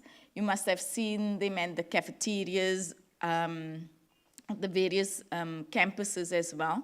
I'm just not sure of, I know at the taxi rank they were there. Or you can register online. You go to register-to-vote.elections.org.za. If you are registered, you can also check your registration status by SMSing your identity number to 32810. So you SMS your identity number to 32810, and that costs R1 per page. I mean, R1 per SMS. I've got many things going through my mind. I'm talking about the voters roll on the other side, so that is why the R1 per page is coming up in my mind. Please excuse me. So SMS is you SMS your identity number to 32810. It's R1 per SMS, but you can also check our website. You can go to www.elections.org.za, and you can follow the link that says, "Am I registered to vote?" We also, as I've mentioned, the voting stations. You can also go onto our WhatsApp, which is on 060 0088 0000, and you can just say hi. You can check your status on the WhatsApp as well. So why vote in the municipal elections? What are you voting for? Do you know what you are voting for in the local government elections? Yes and no. Am I hearing a no? Let me tell you, you are choosing representatives and political parties to represent us in council. As I said, it's not just political parties that we are voting for, we are also voting for independent candidates. So anyone in this room or any person can stand as an independent candidate in this upcoming election, or even in the national and provincial elections when we do have the national and provincial elections. So elected councillors are there and it's their responsibility to improve our communities, our amenities in our communities, and also deliver service in the community or the area in which you are living. So they are there also to oversee the implementation of bylaws and the basic services that we are provided for by the municipality, like your water, electricity, sanitation, and the list can go on. So we need to hold them accountable, and these are the people that you will be voting for, that's going to stand as an elected councillor in your ward or in the municipality. So we have various categories of municipalities. In this municipality, we have a metropolitan municipality. And what you can expect on election day, you can expect to get 2 ballot papers. 1 ballot paper will be for a ward ballot. It will be the person or the party you are voting for as an independent or a political party, as well as who will run the municipality for us. So there on that ballot paper, you can expect only to see political parties. So they will be elected via party representation. So it's the number of seats, and it depends on the number of votes that they will attain on election day, and that will determine the number of seats. So what makes our multi-party system work is because the smaller minority parties can also gain a seat in the municipality. So it's not just the bigger parties. So if you attain a certain number of votes, you can attain 1 seat in council. So that is why the multi-party system can work. But as I've said, who can vote? You must be a South African citizen and 18 years older. And on election day, you need to present your identity documents, like your South African ID, barcoded green ID. Let me just have that again. Your green barcoded South African identity document or your valid identity certificate, ID certificate, or the smart card ID. But you must be registered in that ward, at that particular voting district. So you cannot go to Johannesburg and vote there, yet your name is in the Nelson Mandela municipality at, what is your school? I forgot your school. Excuse me? Cape Receive, okay? So to ensure that you are at the correct voting station on election day, check your status so that you can either update your information or ensure that you will be at your voting station on the 4th of November. So you need to register where you live and vote where you are registered. Many of us, how active are we in democracy? Do you participate? Do you know what's happening in your wards as youth? Do you know? Honestly. I guess the silence says it all. It's important for us to participate in democracy, and for democracy to work, we have to be active citizens. So you either participate in public governance, in policy discussions, including the National Development Plan and the Integrated Development Plan. You can contribute to our electoral democracy by either registering to vote, because your voice will be heard once you vote. You can stand as a candidate in elections, and you can actively participate in voting whenever elections occur. So it's important for us as citizens to stay informed, to know what's happening in our communities, as well as to be engaged, attending those meetings with councillors, going to your council's office and asking how can we contribute to making our lives better where it works and the needs of our community where it's needed. So read up on articles. We need to take control of our future. We need to become an agent of change. So if you wish to see any changes within your community, we, the youth, you, the youth, need to be active participants in democracy. So constantly exercising your civic and democratic rights and responsibility, you can only do that through voting. I don't want to bore you with a lot of information, but the local government election, we have a term of office. It expires on the 1st of November. So our election, the earliest possible date that our election can be held is on the 2nd of November. And the latest possible date is the 31st of January. But you know that the president announced our election date. He announced the 4th of November, which is Wednesday, the 4th of November. So the IEC must be ready to manage those elections at the earliest possible date, which is the 4th of November. And after this registration, which is the 1st and the 2nd of August, we can expect the Minister of Governance and Traditional Affairs to gazette that election date, meaning that after that, when the election date is gazetted, it's proclaimed, no one will be able to register for that particular election.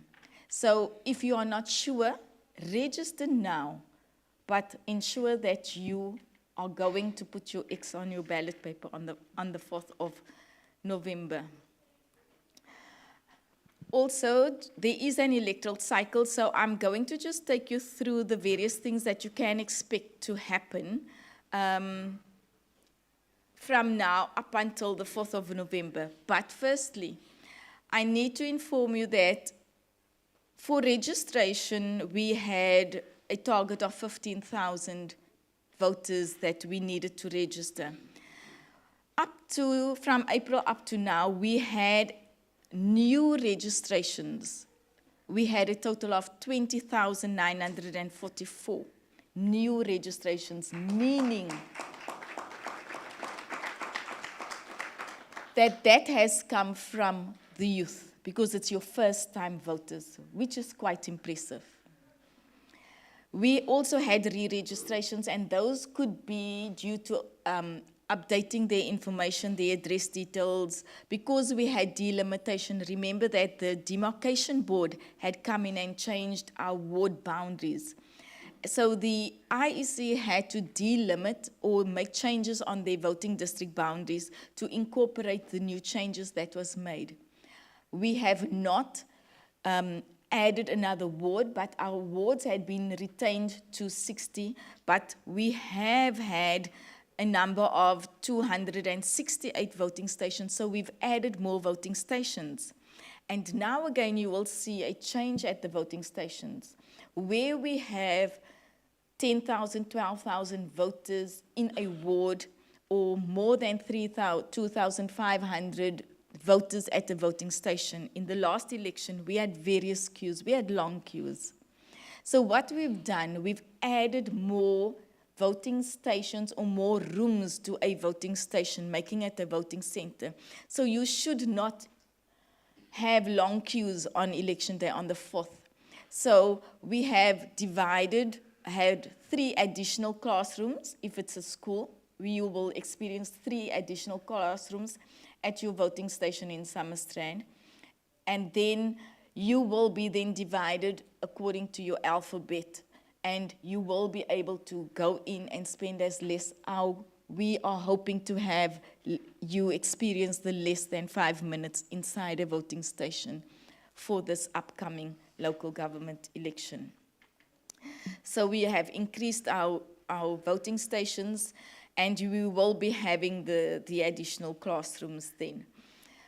So our current figure in the Nelson Mandela Bay municipality for registration, we're sitting on 627,145 voters currently to date.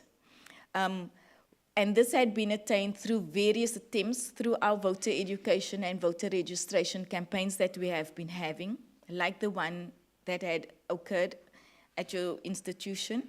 So we have Schools Democracy Week, where we go out to all high schools. We talk to them about civic and democracy education, and we encourage those voters who are 16 years of age to register.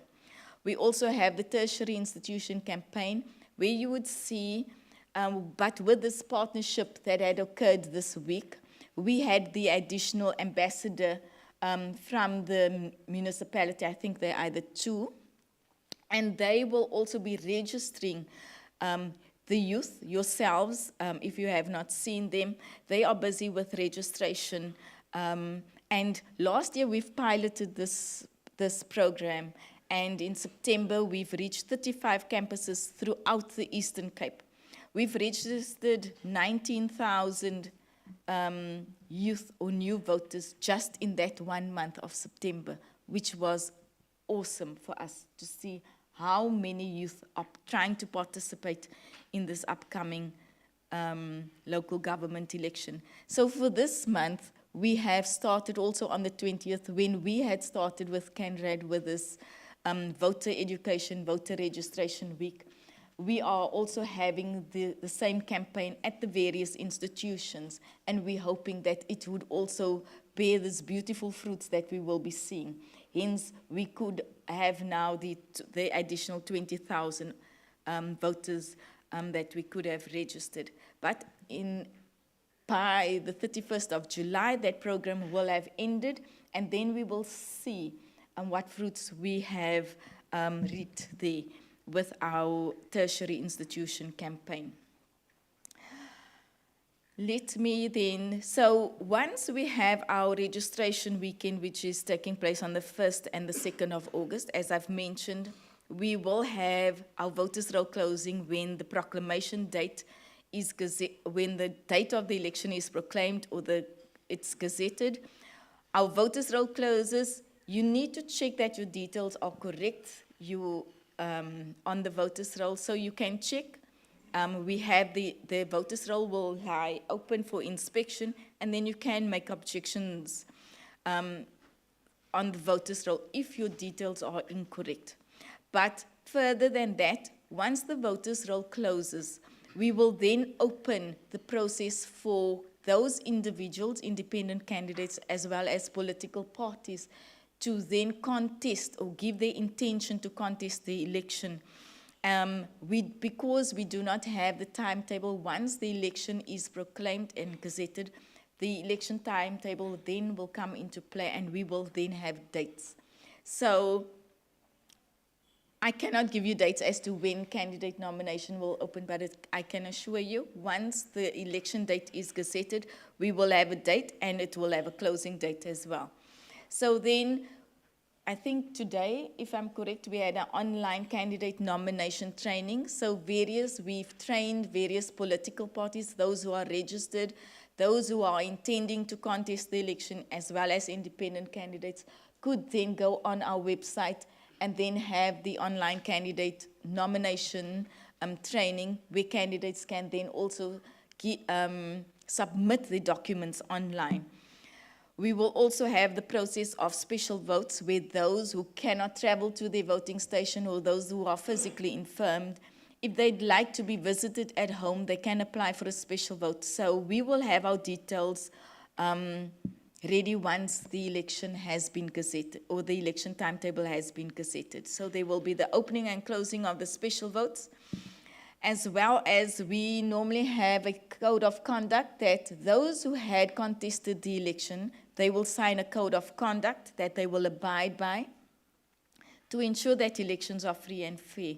We will also have a ballot paper draw. So they have a ballot paper draw, and the political party or the independent candidate that wins that draw, his or her name or the political party's name will be first on the ballot paper, and then it will run alphabetically on the ballot paper.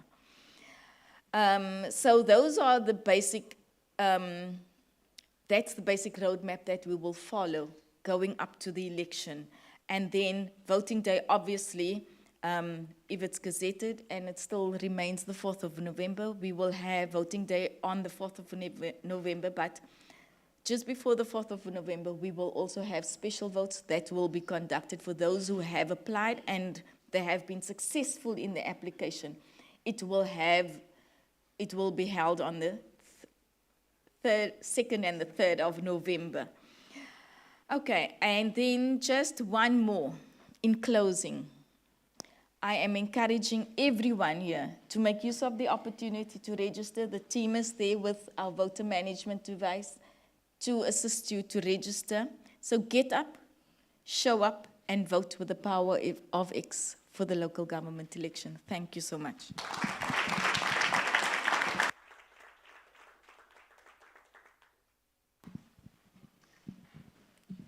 Thank you so much for that. I think a lot of you probably don't know this, but this is my second time working with Lynn.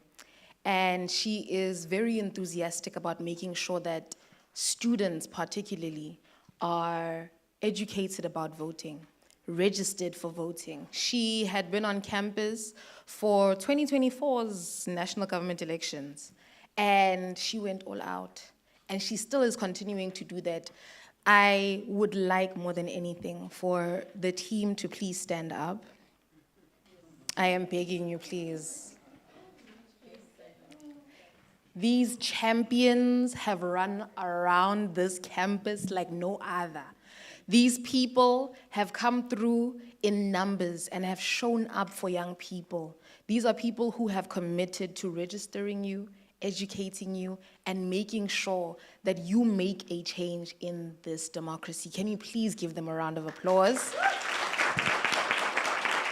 Thank you so much. Your work does not go unseen or unheard. Truly, it was. I am tired even now, and we have an activation tomorrow morning.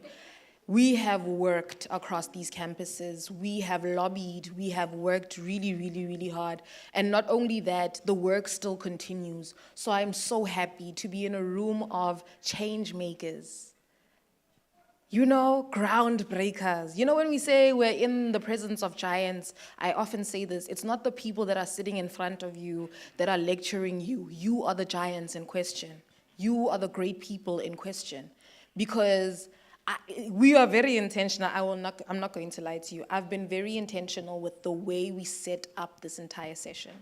All of the student leaders that we've invited, we've seen the work that you've done on campus.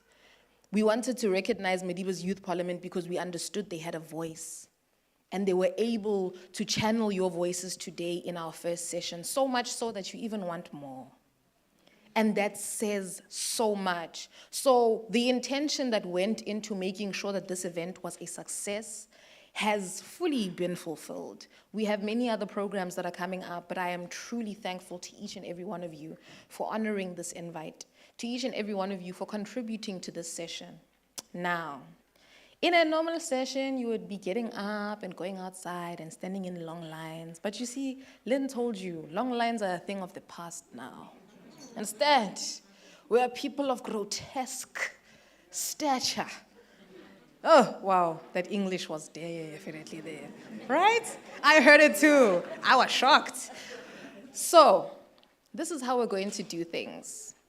We're not going to say, go out there and get catering. Catering is coming to you where you're sitting. Because at Kenred, we take care of the people. The IEC said, look, singa re tla patela. And then they said, you know what, let the people sit down. Let them enjoy a session, yes, of recommendations, but they're going to enjoy this recommendation session with food coming to you where you are seated. So there's no need to stand up. If you want to stretch, then you can. Only one exit is throughout that way. We've closed this doorway. Our people will be coming in and serving you. The main question, because this is a Buamfundi session, the main question to be asked is there more you want to talk about? I get a feeling you guys want to talk more about financial aid. I could tell.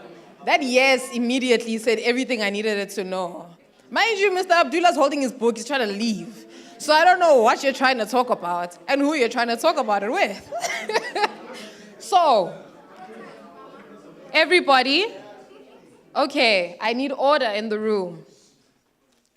Because this is a Buamfundi session, the voices of the youth are concentrated. Do you want to continue? Ngifuna ukukhuluma nge-financial aid, nama-protest. While the food is being served to you, you may. You have question for the IEC? You? Good luck, Lynn.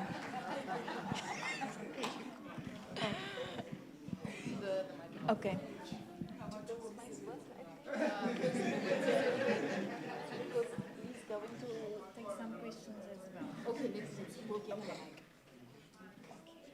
Thank you so much. Okay. Kat, will you do the hands thing? Okay. Do you want to identify who should ask the question first? The gentleman just behind the finance manager, I think. And then it's the lady over here, and 3, and then 4.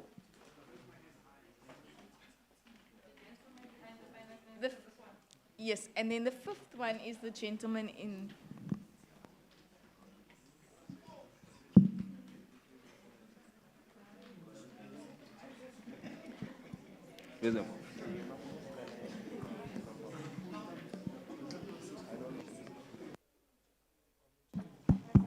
Yeah, good afternoon, everyone. Yo.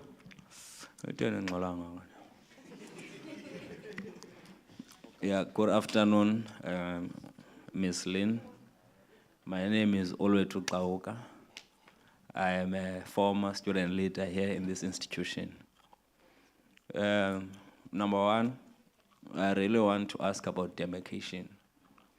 I thought you were going to mention it in your presentation, because I think during the beginning of the year, IEC had a community and public consultative process where there were submissions from the general public in terms of demarcation. In my understanding, I think Cape Receive, or rather Ward 1, was affected by demarcation. So can you kindly, in your own capacity, please try and tell us, as normal students, what has happened to Ward 1, which VDs have been moved to where, and how is Ward 1 demarcated as things stand? Number two, I want to also appreciate the foot soldiers that have been around campus registering students. But I want to, equally in the same breath, want to criticize IEC for not being genuine in terms of ensuring that each and every eligible student, or rather young person, is indeed conscientized enough about voting, number one, conscientized enough about registering to vote, number two. The reason why I'm saying this is that we only see the visibility of IEC during election times, whereas in actual fact, IEC does not only exist to come to us when it's election season. We're expecting to see T-shirts of ANC, EFF, MKPs, and all of them to come and lie to us and tell us all manner of things during election season. We do not want to be preoccupied with registering to vote, my ID, and all of those things. That administration needs to be done prior so that we can have enough time to read about what these political parties are talking about. Because in essence, the political parties usually have what we call a manifesto. Through their manifestos, they tell us what they are promising us. So for us as young people who are learned, who are in higher learning institutions, we no longer vote because of slogans. We no longer vote because of popularity. We now vote because of what we read from the manifesto documents. So for us to do that equitably and efficiently, we need not to be interrupted by agents of IEC to tell us, hey, you must register, wow. That must be done prior. Number three, why is IEC not collaborating with Home Affairs so that they can know exactly who turns 16 and automatically becomes registered within the portal of IEC? That makes life easier for all of us. That therefore means we are going to avoid registration weeks. We are going to avoid long queues that are very unnecessary and time-consuming by making the process very easy and automatic. IEC knows about every one of us here. All of us here were registered with IEC. So why is IEC not collaborating with Home Affairs to verify the identities of people? In fact, you do that to verify. But now we're speaking about automation of the process. We don't have to go and bring our IDs to individuals in voting stations to say that I am so-and-so, and this is my ID, my proof. Home Affairs can do that on our behalf in collaboration with IEC. Those are the three things that I wanted to speak about, but I'm not done. But Kat will always suppress me in her programs. It's okay. Thank you very much.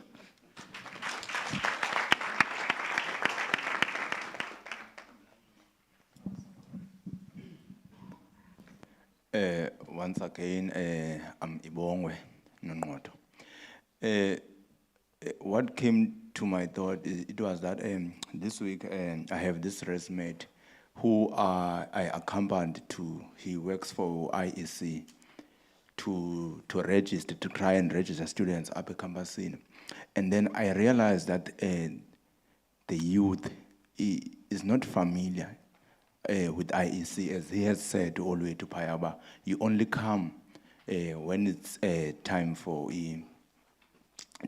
voting, which is not a good thing, because now what we are facing as youth is we can't run away from the fact that the current government is failing youth, and now you are the middleman between voting for this thing. So the students, when the IEC approach, they ask which organization are you, while this guy is wearing a tag of IEC, which means they are not aware that IEC, what is IEC? And now that the people that are voting now is the youth. I think you need to change the strategy of approaching the youth. You cannot approach me the way you approach Gogo. You come with the tablet and then you tell me to put my ID. What is IEC? I have never scrolled on TikTok and I come across a video explaining IEC. I have never scrolled on Facebook. I come across a post explaining what is IEC, Instagram. I think now you should change the way you market IEC, I can say. And then these influencers are there for this thing to then say, here's IEC. Register to vote. I'm not saying vote for Daso. Vote. I'm not saying I am, and then to say I am IEC, I say register to vote. We are available. We do marketing. I do marketing, by the way. I can help you with that. Thank you.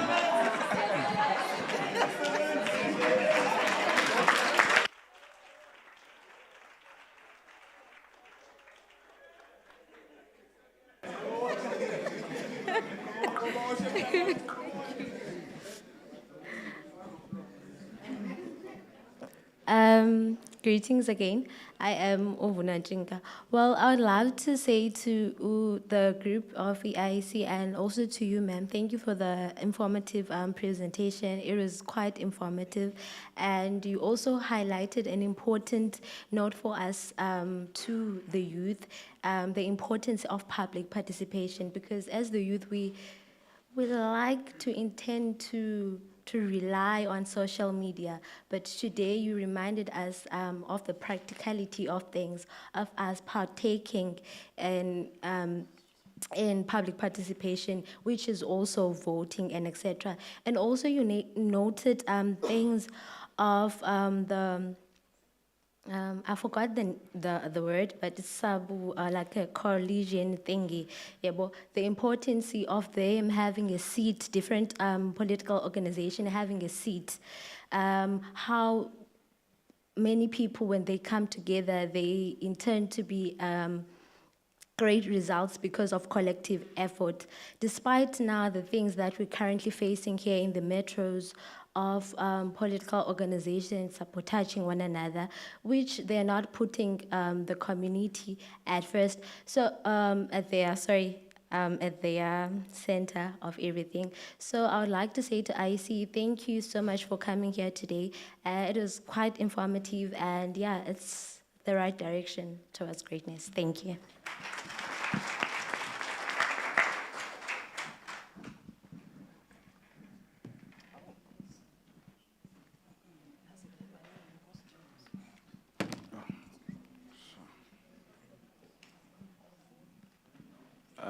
Good day. My name is Naoma Ruma, a former student leader in the institution.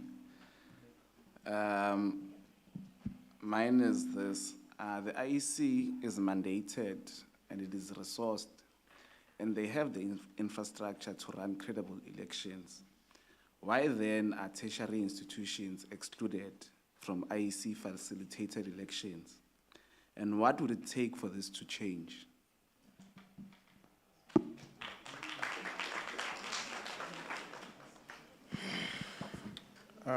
Good afternoon again. My name is Ashley Shabang. I'm introducing myself again. I'm the Secretary General of Madiba's Youth Parliament. I'd like to first appreciate this session. It's a wonderful session, and also appreciate my colleagues from Madiba's Youth Parliament, our TO, Mr. Jama, and our chairperson is also in the room, Kangela Mahlubi Kelisi. A round of applause just for them. I think I want to go back on the emphasis of only to the points made there of certain demarcations and all of that, but I have other questions as well and submissions to make. How far is IEC in making progress in terms of technological advances? Instead of requiring IDs, you just require somebody's thumbprint so that once they get there, they scan. Because, you know, in these IEC facilities, when you get there, there's a guy with a big iPad. He's busy scanning people. He's ticking. He's always swiping. But when you get at the door, there's another one, sign here. So you don't understand what's happening there. So that's my first question. How far is IEC in terms of those technological advances in ensuring that it's much better, because people tend to lose their identity documents, right? And as you know, much being around here, people who attack like me, we're gonna go almost. So another submission I'd like to make is in terms of registering young people, and also why young people are not interested in terms of voting. I feel like the reason why young people are not interested in voting is because of lack of education. IEC you may come to such institutions, but somebody who's from Pretoria in Hammanskraal may not know what IEC is. I think what I'm forgetting the colleague's name there, he said, is very true. Somebody from Hammanskraal, somebody from Limpopo, in Polokwane might not know why IEC is exactly, because young people are not exposed to such things. We need, I would say, a certain module, a certain subject in school that will teach us about the importance of voting, so that we can then be aware that the power of voting or the power of change lies in our hands, or lies in just in our acts, of which comes back to saying young people are the viable people. Also, this one is a suggestion, it's a question to all, not just you, but I was thinking, how about you, IEC, or the government impose that people who are over 65 must not vote? Then we'll make young people to vote, because if you check, voters are elderly people who have been voting since 1994. Young people are not interested in voting, and elderly people are making wrong choices when it comes to voting.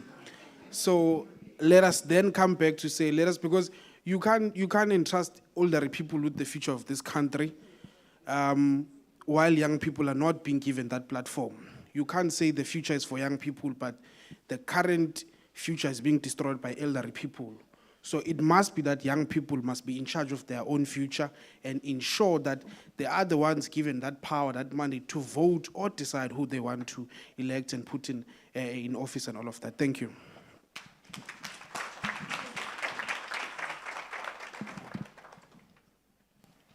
Okay, thank you for those questions. I'm going to ask my acting regional assistant manager to also take some questions, but I think we'll start from the bottom up. I'll start, okay. The biometrics. The IEC has tried to make changes, but with electronic voting and all that, it's still in. We are still trying to garner information on it. There is a document on electronic voting, so it's going to take some time for us to get to that, where we use biometrics. In the last conversation that we had here as well, we spoke about the electronic voting, but for now, we are not there yet as an IEC. Hence, we do have various platforms that you can, as I've mentioned, we have our Facebook page, we on YouTube, we on TikTok, we on X. You can find us there. We even have the WhatsApp, our WhatsApp chatbot. So there on social media, you will find us. You can ask questions, you can search information that you need as well. Where you're saying that registering young people, why they are not interested, lack of education. But when we do also approach you as young, you are not interested to listen what we are about to say. We cannot say, remember that some time ago, or how many years ago, we did not have that right to vote. Now you want to take it, it's our constitutional right. All South African citizens, all those 18 years and older, have that right to vote. You are expecting me to take my grandmother away from that right now. It's constitutionalized, it's law. So we cannot just change the Constitution. It's there. So unfortunately, I don't see that being changed. It's law. And secondly, we have a program, there is a program that had been piloted at school. You remember this thing called life orientation? Do you remember? You remember also you had some module in life orientation speaking about voting.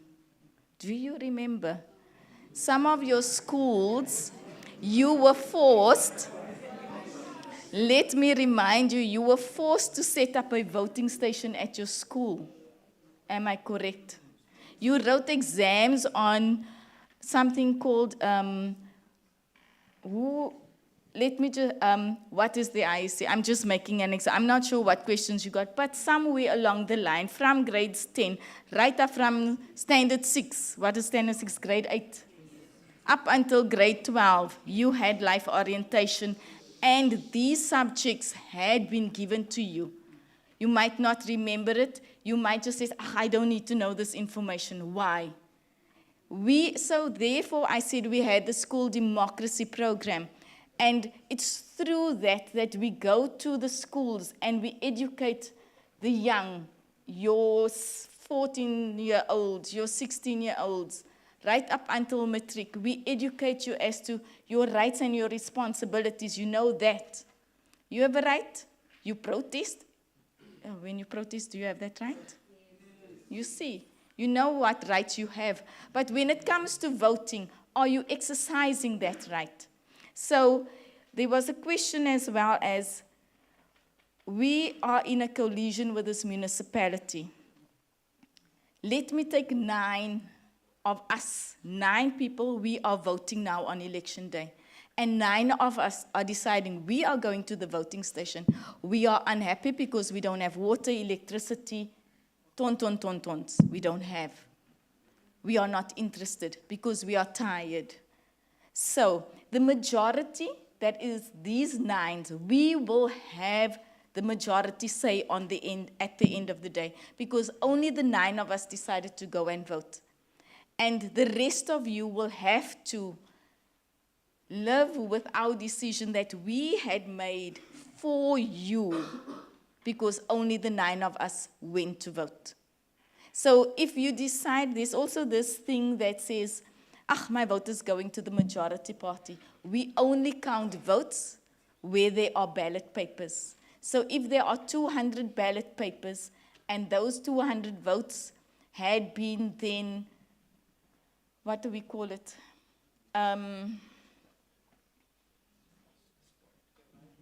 Please help me out. No, we don't spoil those. You spoil those by not voting on the ballot paper. So you see, I must come back, Kat. Where are you? Kat, I need to come back for spoiled ballot papers. So let me just tell you, a spoiled ballot is when you get a ballot paper and your vote, your intention, your choice is not clear on that ballot paper. So you have 5 blocks, you have 5 voters, 5 political parties or an independent candidate, and you decide to vote for the 3 that you love the most. And you decide to cast that ballot paper into the box. When we do counting, that is a spoiled ballot. Do you understand me? Or when you decide, I can't make up my mind, let me just throw this ballot paper in. There's no mark on the ballot paper. We cannot count that. So we only count ballot papers that's in a ballot box. Okay? So then we will give those votes to those parties that you have given your intention for, and we only count those votes. So if 200 of you decide not to vote on that day, the minority will make the choice for you. So it's important that if you want to see us out of a coalition, we all make our mark. It's important that each and every one of you, each and every South African citizen go out on election day and make our mark so that we can practice democracy. Okay? I will leave the next question to you.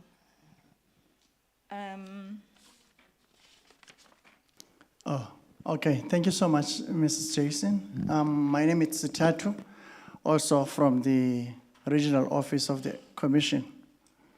Jason has covered most of the questions. And remember, just to put on Jason's question, remember the law still require a person in terms of the collaboration with Home Affairs, was asking the question. Yes. Now, the law still requires a person to register in person. That is on the law. So you need to register in person. The Electoral Act, I will quote for you, for registration, yes. It requires you to register in person, not to register on behalf of somebody else. You cannot register for your spouse. No one can register on behalf of his mother. No one can register for somebody else, which is the Electoral Act 73 of 1998. Which section is that, Mrs. Jason? Yes, I'm there. Section 6 and 7, yes, I'm there. You need to register in person. You hand over your own ID. That's what is on the law. So we cannot just take your name and your details from Home Affairs and register. We need to register you with your own ID, and you register in person. Again, I can take the one that you say, we are not visible enough. But I can tell you what we have done. Mrs. Jason, she's the one responsible for outreach throughout. She is doing outreach programs throughout, not only before or not only during the election period. For an example, previous year, there was no elections, but they have visited this institution as well. They have visited the institution of higher learning, they have visited the high schools, doing the voter education. Yes, maybe we did not have the staff we have. We had only 6 people, it's Mrs. Jason, and 5 other people for the whole metro, because they are employed permanently for that. So they have done that. Yes, we might not be visible enough. because now we've got expansion staff, 10 more people to assist only on the outreach. That's the reason why you could see now we've got people that are moving around. Yes, we might not be visible enough in other periods. The issue of demarcation, unfortunately, I was looking for one of our members in the office that was specifically dealing with Ward 1 demarcation. And unfortunately, one thing that I want to correct is that the IEC is not dealing with demarcation issues. The Municipal Demarcation Board is doing that. Then, after they have completed their redrawing of the boundaries, they give those results to us so that we need to make sure that we bring voting stations closer to those people. We even re-register people from those areas that have been affected by demarcation board. We re-register them to their correct voting station, and we have done that. Hence, I was just saying, I was looking for one of our staff who was specifically busy with that ward. He was going to be able to tell you exactly where are the boundaries as we speak now. The changes in Ward 1, between Ward 1, Ward 2, and Ward 6, the changes that are there. Come again? Yes, yeah. Yes, Mrs. Jason will be able to give you the number of voting stations now in Ward 1. And she will give you the voting stations that are in Ward 2. Yes, go ahead. Thank you. So we still have Mount Pleasant Primary School as the voting station in Ward 1. Then we've added a new voting station, which is Heatherbank Primary School. That is also in Thiescombe area. We have the St. Dominic's Priory School in Miramar. We've not replaced that one. So we have Iloqueni Farm School. So those are the 4 voting stations in Ward 1. In Ward 2, it's Cape Receive High School. We have Portuguese Club, and we have the tent at Vine Road. We also have the Enige Kerk